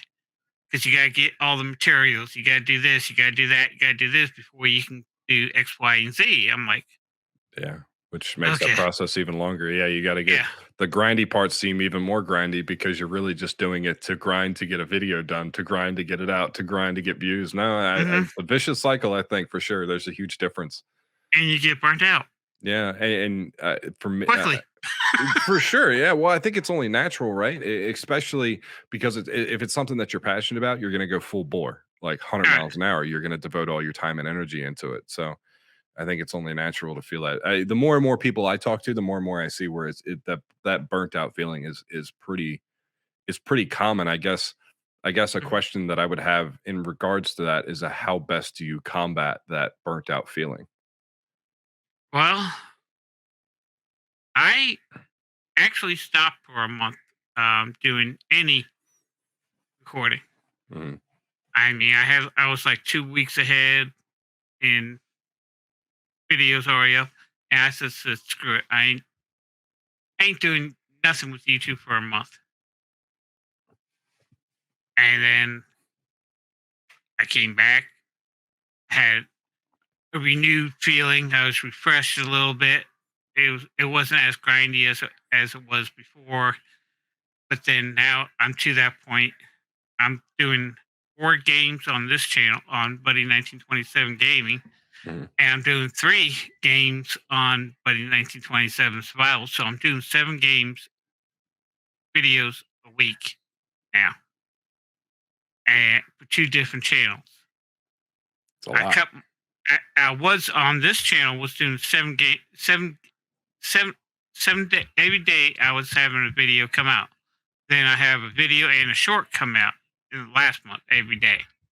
This month, I'm just having a video and a short come out the same day, and it's going to be one video for each game that I play, like Tuesday, Friday, and Saturday, and Sunday is when now my videos for this month. I'm going to see how that does. Mhm. And on the other channels, it's Monday, Wednesday, and Friday. So I'm going to see how the two channels do, and see how I feel at the end of the month. If I can handle it, if do I need just do 2 games per channel or 1 game per channel? But I don't want to be known as that, like you got known for. Oh, he does Ark. I'm gonna watch him. What's this? What's this game? Backyard? What? Oh, Grounded. That's what it was. Yeah, exactly. Exactly. But I feel I feel like you're approaching it pretty intelligently though, I think personally. Like the idea of obviously you're going, okay, I need a break, I need to take a break. But now it almost seems like, and even in between the two different channels and the upload times and things like that, you're actually going almost through a process of elimination and testing what is concrete and going to work and what isn't going to work. I think that's it's really easy to just throw your hands up in the air and say, the hell with this. But no, Yeah. you're kind of digging in and going, okay, what is that exactly working for me? What isn't? I think that's a pretty smart way to handle it. Yeah, and money wise, I don't make much money. I'll tell you, I make maybe $100 every quarter of a year, which is nothing.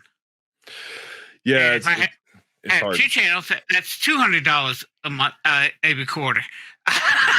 But you know what's crazy though is statistically, you are in a top percentile. The fact that you're monetized and making money off of YouTube. Oh, I know. I know. The vast majority of people on this platform aren't making any money. Yeah, and that's the hardest thing for me is because of what a lot of people are not making money, and I'm not making enough to get off of disability. Right. You're trying to find that. There's a target number you're trying to reach. I know. I understand. Yeah, or at least have enough supplemental income so I have a monthly income. Right. No, I understand. Not a quarterly income. Yeah, I do. I get it. Yeah, I think the only way I'd ever flip to doing something like this full time is if the channel was providing me the same amount of money that I make at my current 9 to 5. You know, Yeah. that's brutal honesty. That's the only way it's ever going to happen. Yeah. Which can be kind of daunting for sure. You know, and yeah, I feel it can be that burnout feeling. I resonate so bad with that. There were so many times where I didn't want to really do anything. I didn't really want to record, and which leads me into something else though with the burnout feeling. Like obviously that you kind of, at least I would think that you kind of build up to that where you're just like, okay, I need a break, right? It didn't just hit you all at once. Like, no. What did you do when I mean, what's the thought process when you're like, damn it, I really don't want to record this video, but I know I have to get it out, or damn it, I really don't want to start the stream, but I know I got to. Like, what's the thought process in that, and how do you proceed with just getting the project done? I guess. Well, I go back to when I was a firefighter paramedic. Every situation was different. There's no A, B, and C that you have to do before you can get patient extricated, let's say, from a vehicle. Now, each vehicle crash is different. Well, and I started taking it to that concept where, okay, I'm making a video. Okay, I got to do this video. I really don't want to do it, but you got to get that patient out. Okay, well, then I'll do this. And it's kind of push my way through making the video or doing the live stream. But then when I'm done, I'm like, that was terrible. Hell, put it up.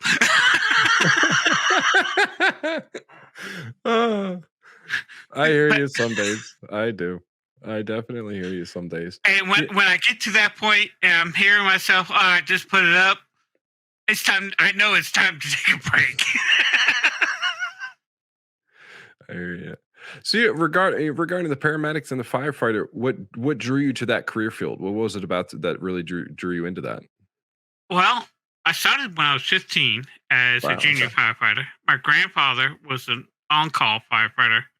My mother was the head nurse of the emergency room where we were working when I started. There Mhm. was a TV show called Emergency on All right. Yeah. at that time. And my mother was a nurse. My grandfather was a firefighter and an EMT instructor. And I started, and back then, paramedics were. This is back in the 80s, in 1980, 82, 80, between 80 and 84. There weren't that many paramedics. It was still new, like it was in the emergency. It was still new to a lot of the country Gotcha. area. And I became a paramedic in Maryland, and I lived in Frederick County, Maryland, and I was the first paramedic in Frederick County, Maryland in 1984. Damn. Damn. And I was also a firefighter and a rescue worker. So I did a lot. And it was just because I wanted to help people. And like I said, I did both paid and volunteer at the same time. I was a paid firefighter and a volunteer firefighter. I was a paid paramedic. I was a volunteer paramedic. So I did it because I enjoyed it. There's a little adrenaline rush, Yeah. but Yeah. I did it because I wanted to help people, and it wasn't for the money. I can tell you that much because firefighter paramedics, they, a paramedic I live in Wayne County, North Carolina, and paramedics start off about $13 an hour. Which is kind of crazy. Yeah, people at McDonald's make more than a paramedic does. Yeah, there is such a weird dynamic to the way that works. That doesn't make any sense to me. Yeah, and the people running into the burning buildings and cutting you out of your car, those people are way more important than the person flipping burgers. Right. and they're risking their life to save your life. Yep. So I wasn't in it for the money. I think that's why I'm doing YouTube. I'm definitely not in it for the money. It's just finding those things, yeah. But it's just because I want to help people, and I'm like the fourth generation firefighter on my mother's side. Mhm. So it's almost like a family tradition sort of thing. It was a family tradition. That's good. So it's like they said it was I was born into it, or it's in my blood. Yeah. And even now, I'm like when I hear a siren, my mouth starts salivating. I'm like, okay, where are we going? Oh man. But it's That's just cool though. but I miss it completely. Not bad. But YouTube has actually helped me because when I started this channel, I started off very depressed. But I started building a community, and then I fell down a flight of step, shattered my leg, and then 8 months later, I had to have it amputated. So I reached my 1,000th subscriber on July 2nd, 2022, and I reached it on it was like the first anniversary of my amputation because I lost my leg in January 2021. Mm-hmm. And I did a live stream on July 2nd. July 2nd, 2021 is when I lost my leg. July 2nd, 2022, I did a live stream. I hit my 1,000th subscriber mark. I already had my 4,000 hours. That's when I became partnered with YouTube. But I got a lot of people on my Discord. I got a lot of people on YouTube sending me messages saying it was inspirational. and what can we do to help? So the community actually has kind of, in a way, lifted me up out of out of the worst time of my life, and that's what I was missing. Because as a firefighter, as a firefighter paramedic, you have your brothers and sisters in arms that you work with 24 hours a day. Well, I'm stuck in a house. I'm talking to Harv over the internet. He's not been in my room. So There's a little bit of distance. Yeah. But no, that's good. That's awesome though. That really is. yeah, that helped me a lot. It was the community. And I was surprised how much, I mean, I don't have a big community, but how much the people wished me well, or hope I'm doing better. And I started getting on live streams. How you doing today? I'm doing fine. How's your leg? My leg's gone. What do you mean? I'm glad you have a sense of humor about it. Oh, that's the only way I as a paramedic, when I saw a patient, I always try to get their mind off of what's going on with them, because you always meet them at their worst time of their life. And sometimes I would joke just so they would laugh and they would forget what's going on with them.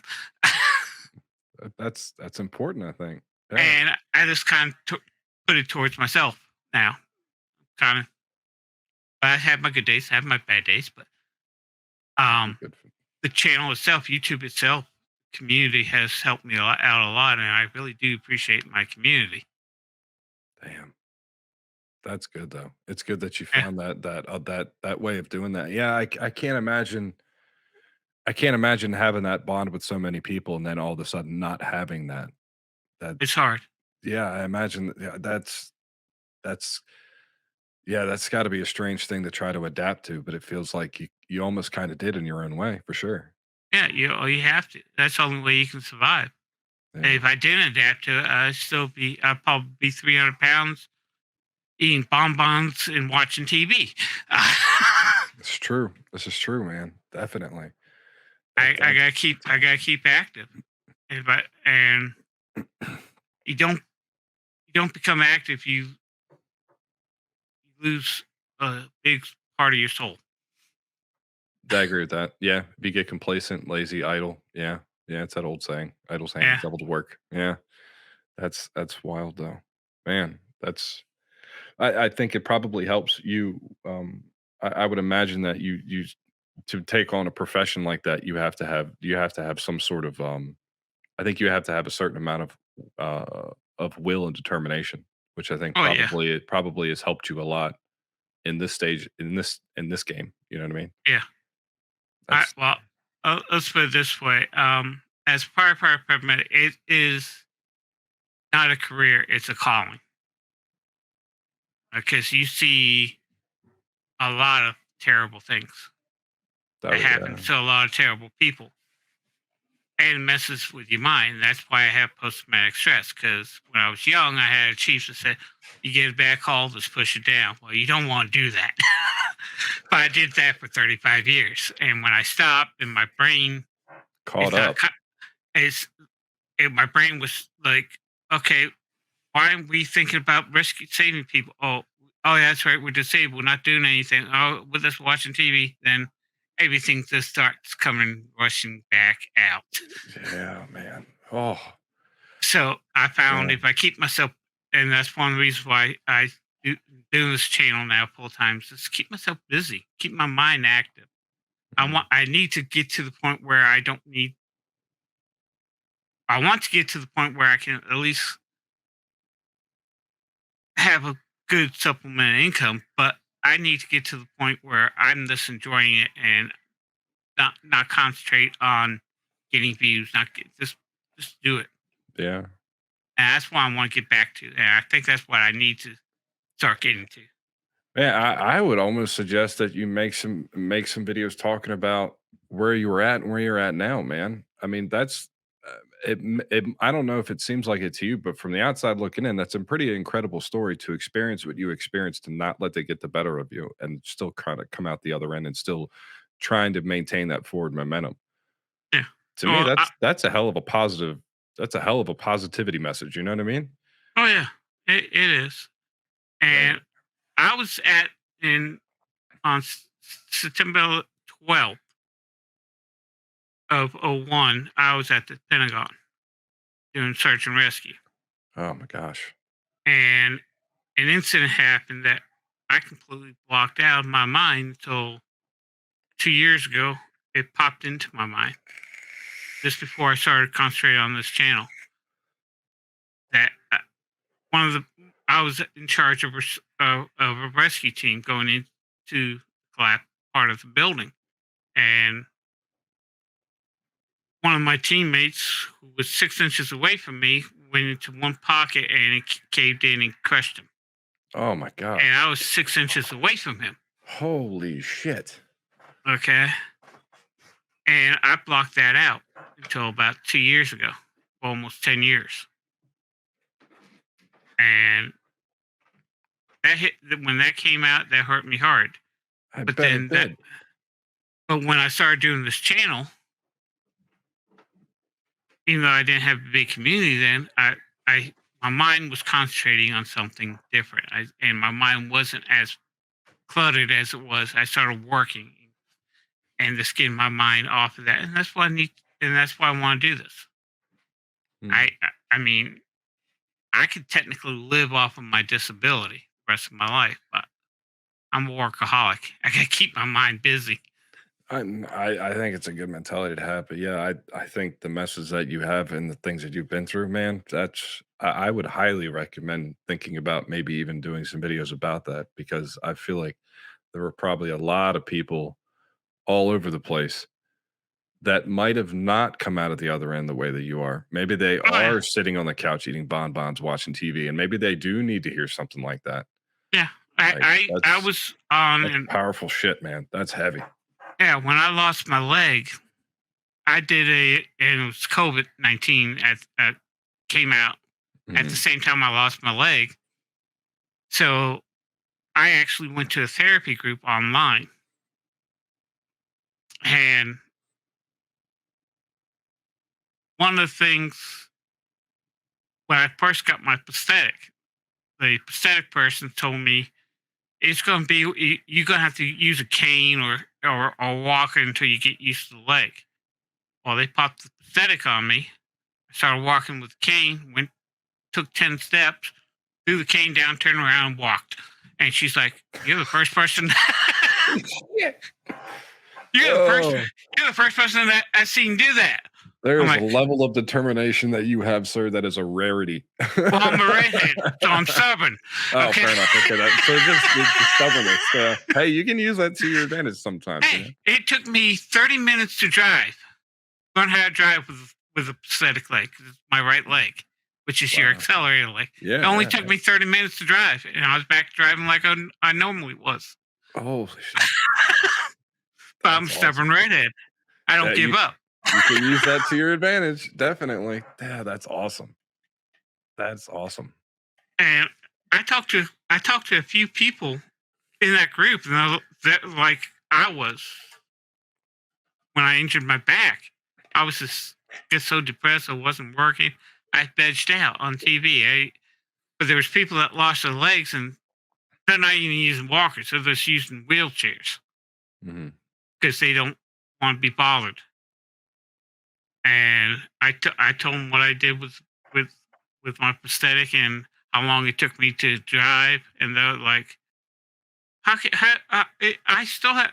It's been 2 years since I got my prosthetic, and I still have to use a walker. What are you doing that I'm not doing? I said, I don't think about it. Just start walking like you normally would walk. Just don't think about it. That's the hardest thing. When you lose a leg, you start thinking about it. Well, I'm sure, yeah. If you don't think about it, your body adapts to the prosthetic.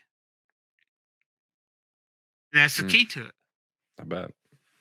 And it's the key to anything in your life. You lose something, you just got to learn to live without it. It's gone. Acceptance, yeah. Yeah, kind of acceptance, but then determination to move forward, I think, is yeah. definitely a prerequisite for that too. I Yeah. mean, you're still alive. Got to do something. True. True. Yeah, So you just got to be positive and move on. And that's the way you got to look at life in general. for sure. Definitely. That's a good lesson to learn. Yeah, it's a good way to be in any stretch of your life for sure, regardless Yeah. of how things are going, good, bad, or in between. Man, And that's how I'm still doing this channel. I would have good. left it a long time ago if I didn't have that. Man, that drive's important for sure. That Yeah. drive's important. Um, so there's a reoccurring. Well, I mean, this is only the second one of these I've done, but there's going to be a reoccurring question that I want to ask to anybody Okay. that comes in, and that question, I don't know if you watched the first one or not. Yeah, I did. I did. Oh, okay, then you probably see this coming, right? So, Yes. um, I saw a lot of it coming. yeah, fair enough. The softball and everything, you got it all lined up. But so I guess it's that hurdles question. Like, what has been the biggest hurdles that you've run into doing this content creation? And then, if you've gotten over those hurdles, how have you done it? Well, the biggest hurdle was the analytics. Mhm. And the biggest thing I did to get over it was to actually stop looking at the analytics every day. God, that it's that hard to do. it's hard to do. If you look at it every day, I only gained, I've lost, I've gained, I'm lost. You get so concentrated on what you're not, where you're not going, where you should be, and where all that. I stop and I only look at it at the 30th or the 31st of each, at the end of each month. I take Mhm. a look at the analytics for that month, then I take a look at 90 days. And hey, I'm up. Great. Okay. When I was looking at every day, I was either up or I was down, up or down, up or down. And it messes with your mind. If you just look at your analytics once a month at the end of each month and then do the 90 days, it it helped me get over those hurdles of trying to put videos out. Makes sense. Because if I made a video, boom, and I have one playlist I'm doing right now, which is um my time at Sandrock. I don't know if you've watched any of those. Yes, yes, actually, that's one of the Uh, ones I saw when you were talking to you. yeah, and I do a lot. I don't get a lot of views out of it, but I'm doing it because I like the game. That's it. Well, that's help. I feel like, especially if you're doing that many videos, it probably helps to mix it up like that, Yeah, right? yeah. It also Yeah. help mix it up, and actually those views, I get more of the some of those videos are now becoming evergreen videos, and but they started off lousy, but now I'm getting 10 views a day on them. I like what you said about watching the analytics like on a monthly instead of on a daily. Yeah, Yeah, I need to start doing that honestly. Even yeah, with not putting content out as much as I have been, I still have a bad habit of bringing that up almost on a daily basis and looking at those analytics. And yeah. I don't know That's why I do it. I don't know why I do it. It's self-torture, really. yeah, it is. I mean, if you look at it daily, you have good days, you have bad days. Okay, Mhm. but if you do it at end of each month, yeah, you might have a bad month, but then you take a look at the 90 days, you're still up. I guess I guess you could almost equate it to like looking at a stock price, you know?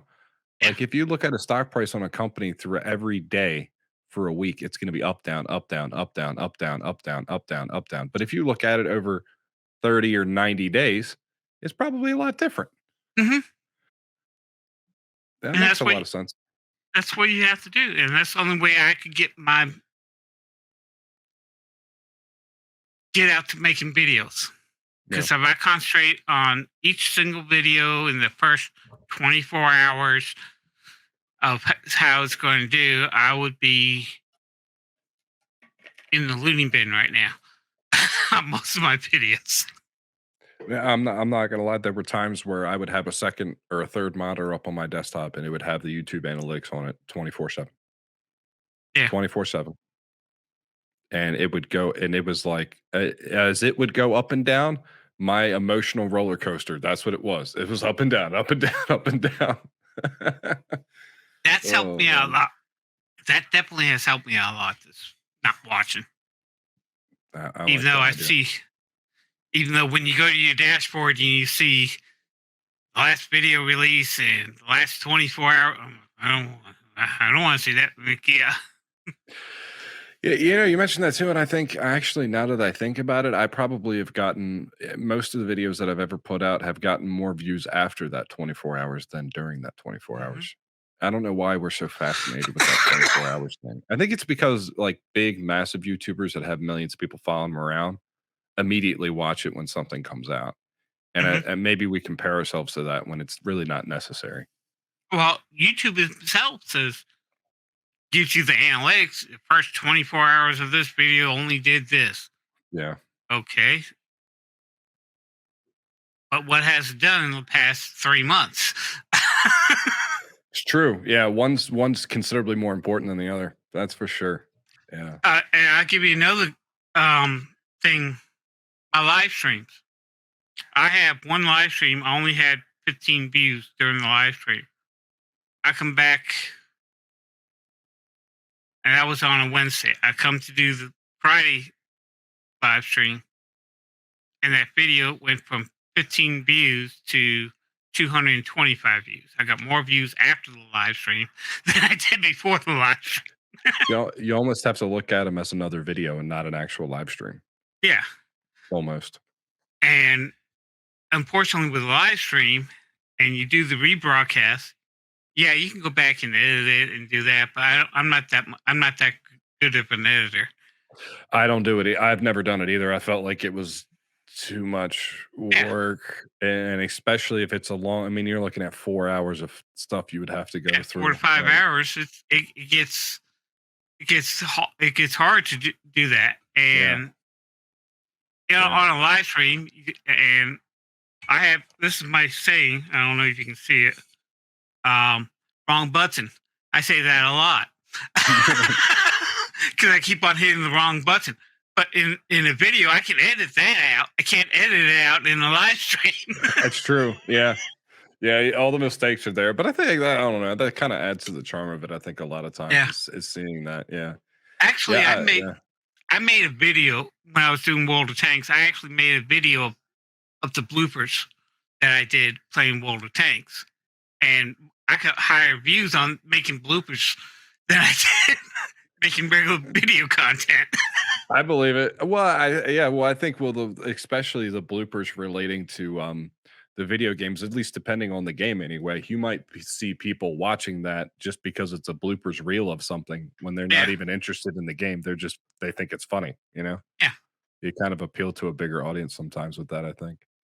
Yeah. And I'm thinking about doing that with my other games because there's a lot of B-roll I've cut out because of bloopers. And I might just maybe do a blooper reel of Lumberjack Dynasty or Oh, Farmers yeah. Dynasty or I Farm I Simulator 22. I think it'd be kind of funny. I think it'd be a fun thing to do for sure, especially if there's a lot of it. Yeah, people love seeing that shit. They love seeing people Yeah, mess up. but They get a kick out of it. it's like But the other thing I had the biggest hurdle I had to do is set a schedule for myself Mm. because I was getting up at 7 a.m. and I wouldn't take a break until it was time for me to go feed the dog. Then I'd come back on the computer and work until about 9 o'clock in the evening. So I was working from 7 a.m. to 9 p.m. every Ooh, day. man.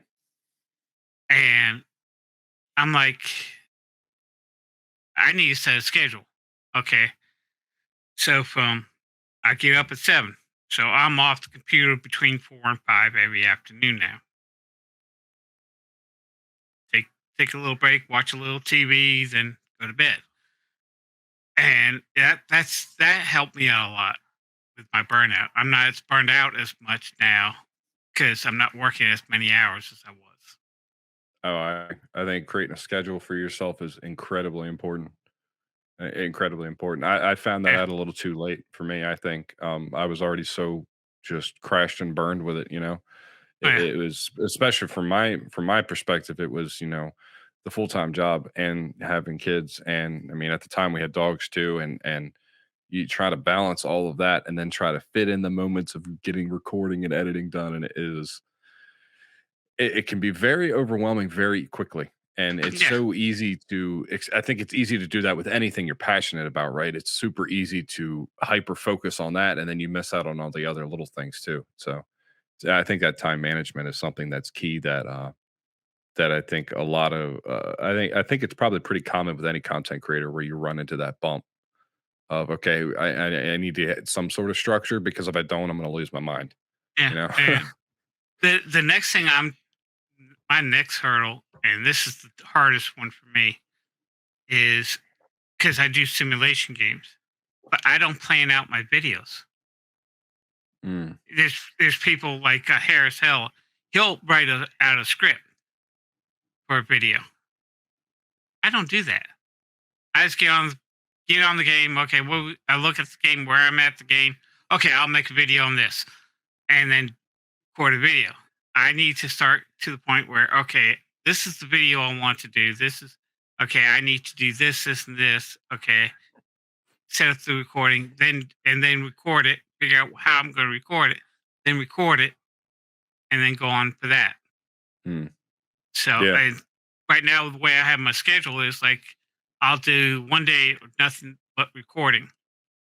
Then the next day I do nothing but editing and uploading. And if I can schedule if I can work out if I can figure out how I'm going to do the video before I do the video, videos might come out a lot better than the way that they are now.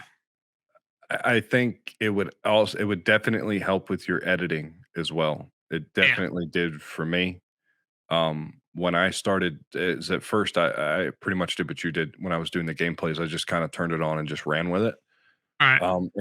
And which kind of works when you're doing sort of a storytelling sort of thing. It's okay to kind of run an improv as long as you can keep a good communication flowing.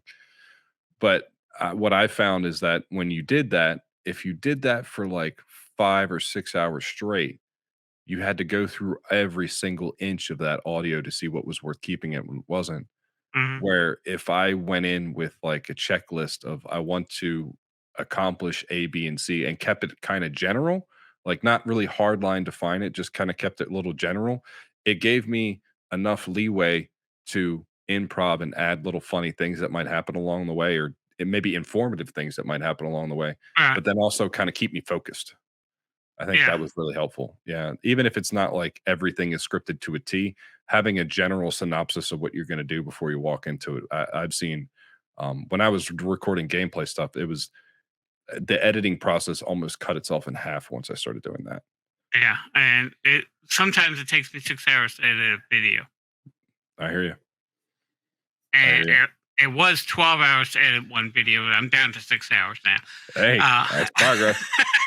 That's a lot. Cut it to 50%. 50%, man. Cut it down. That's good. yeah. And there's some videos only take me 3 hours to edit from the There you time go. I get onto the edit to it's completely rendered. Good stuff. Good So stuff. I'm getting better with the editing, but I found if I plan, there's sometimes I plan, I'll record a bit, then stop the recording and continue on, then start the recording back up. And when I get to my editing, it's a lot easier I than believe it. if I just kept it recording.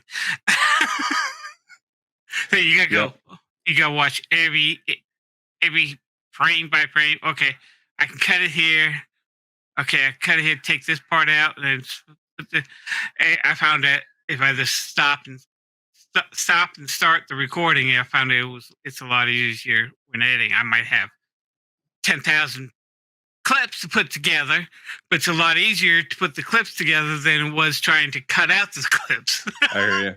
The other thing that I would do, depending on how long the video was, is I just wouldn't. There would be, if I wasn't immediately being engaged in something that I wanted to be in the video, I simply wouldn't talk at all. I would mute my mic, so that when I grabbed that video that was 5 hours long and stuck it in Premiere, I could look at the audio track and know right away because of where the voice Mhm. activity is and where it's not. I would know immediately what to segment right out, and that would help me chop it all the way down pretty quickly. That saved me a lot of time too. But it seems Yeah, like it's pretty much six and one half dozen the other. Seems like that's pretty much what you're doing at that point. Yeah. yeah, and that's where I was editing too. But when I was using Filmora, I had the game sound and the mic sound all on one track. On one track, yeah. That is, but you figured that part out, right? You got them on separate tracks now, right? Well, no, with Filmora, I could only use one track. Oh, gotcha. I couldn't separate my game and my mic. When I went to DaVinci, I can separate my game and my mic. That's helpful, especially if you And want to play that, around with like audio filters and stuff too. yeah, and that helped me out a lot in editing when I did that, because it's like you said, got that little blank spot. Hey, I'm not talking. I'm just playing the game. This is not interesting. Yep, I can cut that right out. Yep, that's what I did for the longest time. For the longest time, yeah, it was a lot easier. It was a Yeah, lot easier. so that helps me out. There's a lot of tricks. There's, I yeah, learned I learned stuff from you. I've learned stuff from other YouTubers also on how to story tell and stuff like that. yeah. You, And I'm not that good of a storyteller. I'll let the game be more of the storyteller than what I am. I think it's dependent on the game, right? I think Yeah, some games lead themselves to telling you the story, so you don't really have to do much. right. It's the games where there isn't a really finite story to follow that you kind of just make it up as you go. For me, what I found what was helpful, and I just kind of had fun with it. I tend to be a little bit imaginative in my head sometimes too. So, like when I would play Ark, when I was recording the single players for Ark or whatever, I would just have random conversations with the dinosaurs Yeah, because I I just love am, that. I just had this weird notion in my head. I was like, if these little bastards could talk, what would they be telling me right now? Uh And you huh. just kind of just run with it. You be a little self-deprecating, you make fun of yourself a little bit, and yeah, I had a lot of fun doing that. Well, see, that's what you did. One thing by watching your videos, I did that with my dog. I actually talked to the dog like, "Hey, oh, how you doing? Okay." Yeah, I do the same thing to my dogs too, and that and when they were still living, and I kind of used that same mentality. You Yeah, just have it's like having. I mean, everybody talks to their pets. It's just how it is, and you just kind yeah, of take that same sort of that same thought pattern over. Yeah, yeah. it's kind of fun. And I found out one thing: my dog perked up every time I talked to her. Every time I talked to her, she's like, her tail starts wagging. The animals definitely know that. They know that, man. Any communication is good communication to them, Yeah, unless you're like hollering at them. But any communication, they always yeah. like that. I think that's good. That's And good. I've always had a good rapport. I think that's one of the reasons good rapport with animals. I had a friend that was Maryland State Police canine dog, Hmm. and that dog, he was an attack dog. He was not a sniffer dog, or he was trained to attack. And I was working as a volunteer firefighter on a wreck, and we needed to move his car because his car was in the way. So I said, "Hey, I'm going to move your car." He said, "Oh, okay." So I hopped in the car, and he has a little pass through that the dog can jump through. Uh huh. And I got in the car, moved it, and he's looking in the back of my ear. And he starts running because he just realized he left the pass through open. So he thought the dog was gonna kill you. He thought the dog was going to kill me. And he looks at me, and the dog's licking the back of my ear. He's like, "What the Well, hell is that dog doing to you?" And I said, "I don't know. I thought he was a killer, not a lover." oh But man, I've always had a good rapport with animals. that's good though. I just don't know how, but it was just he laughed about that, and he's like, he's the first time he's ever seen that dog lick somebody else. I think most animals naturally respond better to people that are um a little bit more calm and sure of themselves. You Mhm. know what I mean? I think Well, that any animal will reflect the mood in the room, right? Like if you right, approach the room with confidence and you're at ease, usually the animal's going to be. So when you jump in the car and you're just like, "Hey, I just got to do this thing," and you're at ease and you're just getting something done, I think an animal responds very much like yeah, that. It'd have been different if you ran in the car yelling and screaming. Dog probably would have came after you. Oh yeah. But I think animals and kids can actually judge people better than adults can. You're damn right. You're damn right. You know, oddly, so it's a funny story, and we'll wrap this up kind of soon. But funny story. So Okay. when my wife and I first started dating, she had a daughter who was 5 at the time, and I was having a conversation with somebody about somehow along the lines the conversation came to dating someone who already has children and how you step into that sort of stepfather sort of role and things like that. Mhm. And I said, actually, I think dating having been in that situation now, I almost think it's easier. And I remember them going, well, what do you mean easier? I was like, well, listen, it's very easy for someone to fake who they are and pretend to be something that they're not, right? You can't do that when your kids are around Mhm. because they'll call you out on your shit. Yep. So I said, actually, it was really easy for me because I could immediately tell who I was dealing with. Mhm. Yeah. So I mean, yeah, you're right. I don't. They have no filter. They say exactly what they need to say, and they're very good judges of character. I yes. wholeheartedly agree. And it's same thing with dogs. My dog is very, very protective, and I live with my mother and she's very protective of my mother. Anybody comes to this house, she lets you know. Mm-hmm. But um, what is strange is if I'm talking to somebody who I know, usually the dog calms down. I talked to this one person who I knew I didn't like, I didn't trust, and that dog was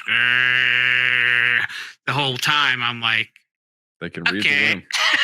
They can read the room. That's the way my two were. That's my two are back here. That they were the same way. They were the same exact way. They could tell when I was tense or when the area was tense and who was causing the tension. And Uh-huh. definitely, I think they feel for that. That's a cool thing, though. That's a cool. What kind of dog is it? But Not- Sometimes those are the best ones, though. Honestly. She is she's a German Shepherd Heinz 57, mainly German Shepherd. Yeah. I rescued her from the pound. Oh, that's good. That's good. I went to the pound. It was this after I became disabled, Mm-hmm. and the doctor told me, "Well, you have any pets? No. Well, get a dog." Okay, so I went to the pound.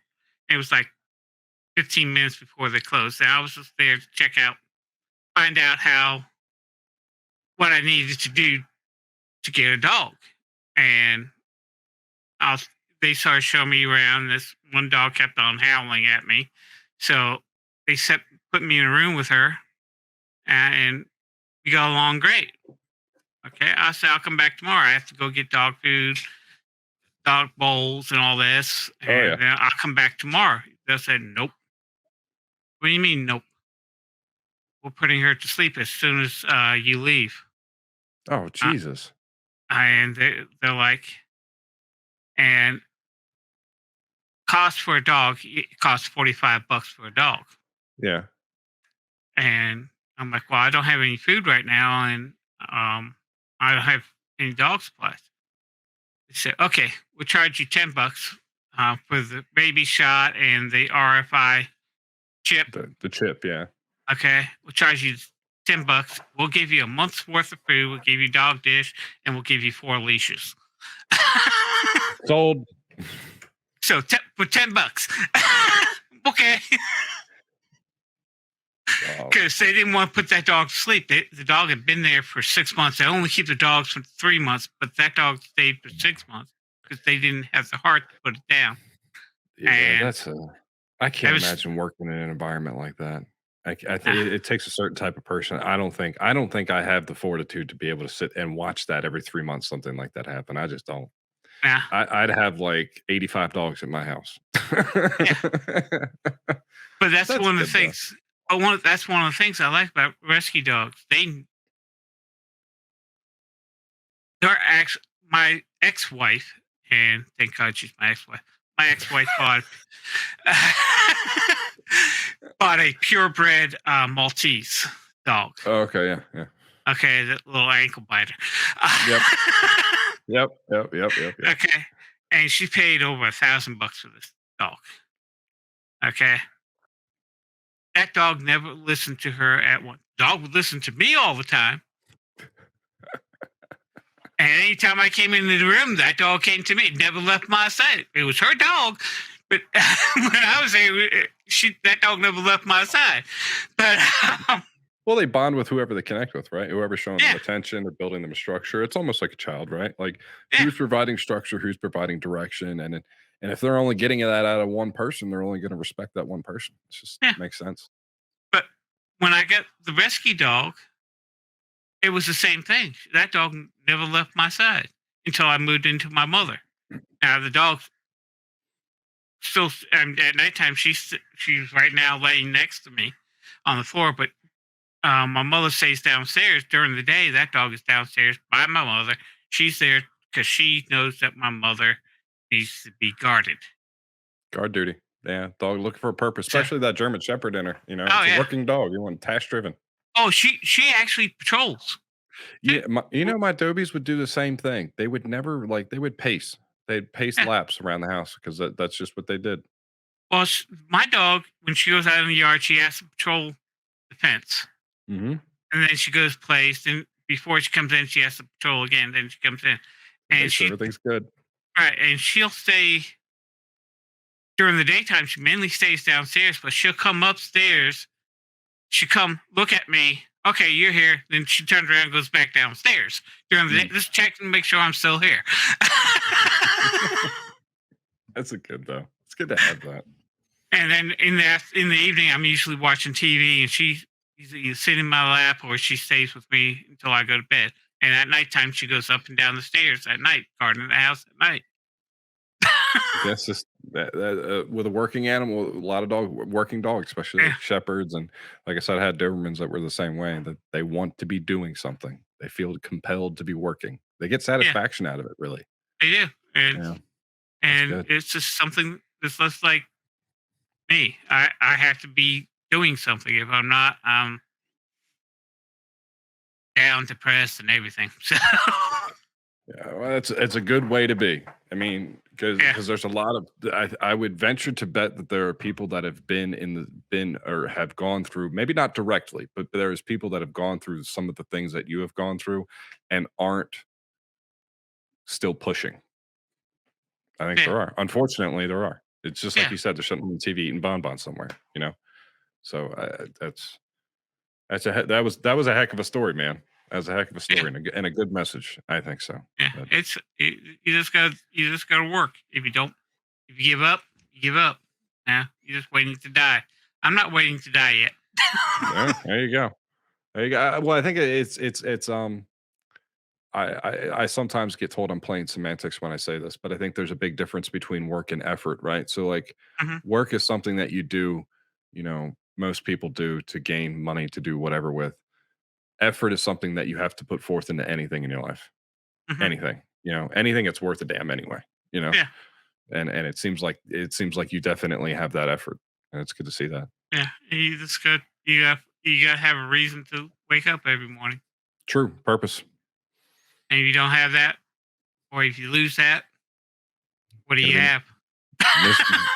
Misery, probably. Yeah. Misery, yeah, probably. A lot of bonbons, a lot of TV.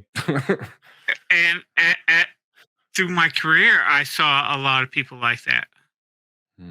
I just, I'm here. I'm disabled. I can't do anything. So, you're disabled. You're talking, right? You can use your hands, right? Yeah. So, why don't you do this or do that? And they're like, well, I just can't. I'm disabled. It's that mental block. They're disabled. They can't do anything. And you got to get beyond that. I agree. Nobody's disabled. You can always find something to do. And I look at Stephen Hawkins. You got a point, man. You make a fair point. You do. Yeah, I mean, there's always something that you can do. That's true. I mean, he was in a wheelchair and had to use a computer to think everything, to speak and think, so people will understand what he's doing. Yeah. Did anybody call him disabled? Well, I mean, they might have, but he still kept pushing forward. It clearly didn't stop him. Right. Clearly didn't stop him. Yeah, that's And, very and true. that's the way you gotta look at it. Yeah. If you think you're disabled, yeah, you're gonna be disabled. You think you're not? Ah, I have one So, leg. So what? I can walk. apparently pretty well too, Yeah, and learn how to do it quickly. yeah. It's just something. Like I said, I'm a stubborn redhead. So that stubbornness can help out some days. You can yeah, use it that to your does. advantage, I think, for sure. It does. It does. Well, we're gonna wrap things up here, man. Okay, Yeah, we're dokie. sitting at about like a little over 2 hours, but I really want to thank you again for sitting down and have a conversation No with me. I problem. really do. You want That to do was it again? I'm more than willing to. absolutely. For I sure. got my job is to make you laugh. I did that today. So On multiple occasions, sir. Mission accomplished. And I think that quite a lot of people seeing this later on will think and say the same thing. But yeah, again, I want to really thank you for the message and for the information and talking about everything. I think no problem. that's a huge that's such a big positivity message. I hope a lot of people hear that because I think a lot of people need to hear it. Yeah, But and thank you for having me on. oh, more than welcome. More than welcome. The more people I get to talk to, I think the better regarding all Yeah. this stuff. And I find even this is my second one in, and I'm finding myself already like incredibly enjoying it like a lot, being able to have these conversations. So Yeah, and I've learned a lot. I think way you're doing it. I don't know. Are you doing this as a podcast for YouTube or? Yeah, basically, I'm gonna start like a podcast playlist Yeah, and kind of dump everything in there, and yeah, that's the plan. and that might help out your channel even more. Who knows? You know, I kind of like Yeah, I looked at it like in everybody's sort of win scenario, right? Like maybe people that haven't seen the inside or behind the curtain get to see it. You know, yeah. maybe people that are getting brand new into content creation might have questions, and then um, Not do it. Hopefully.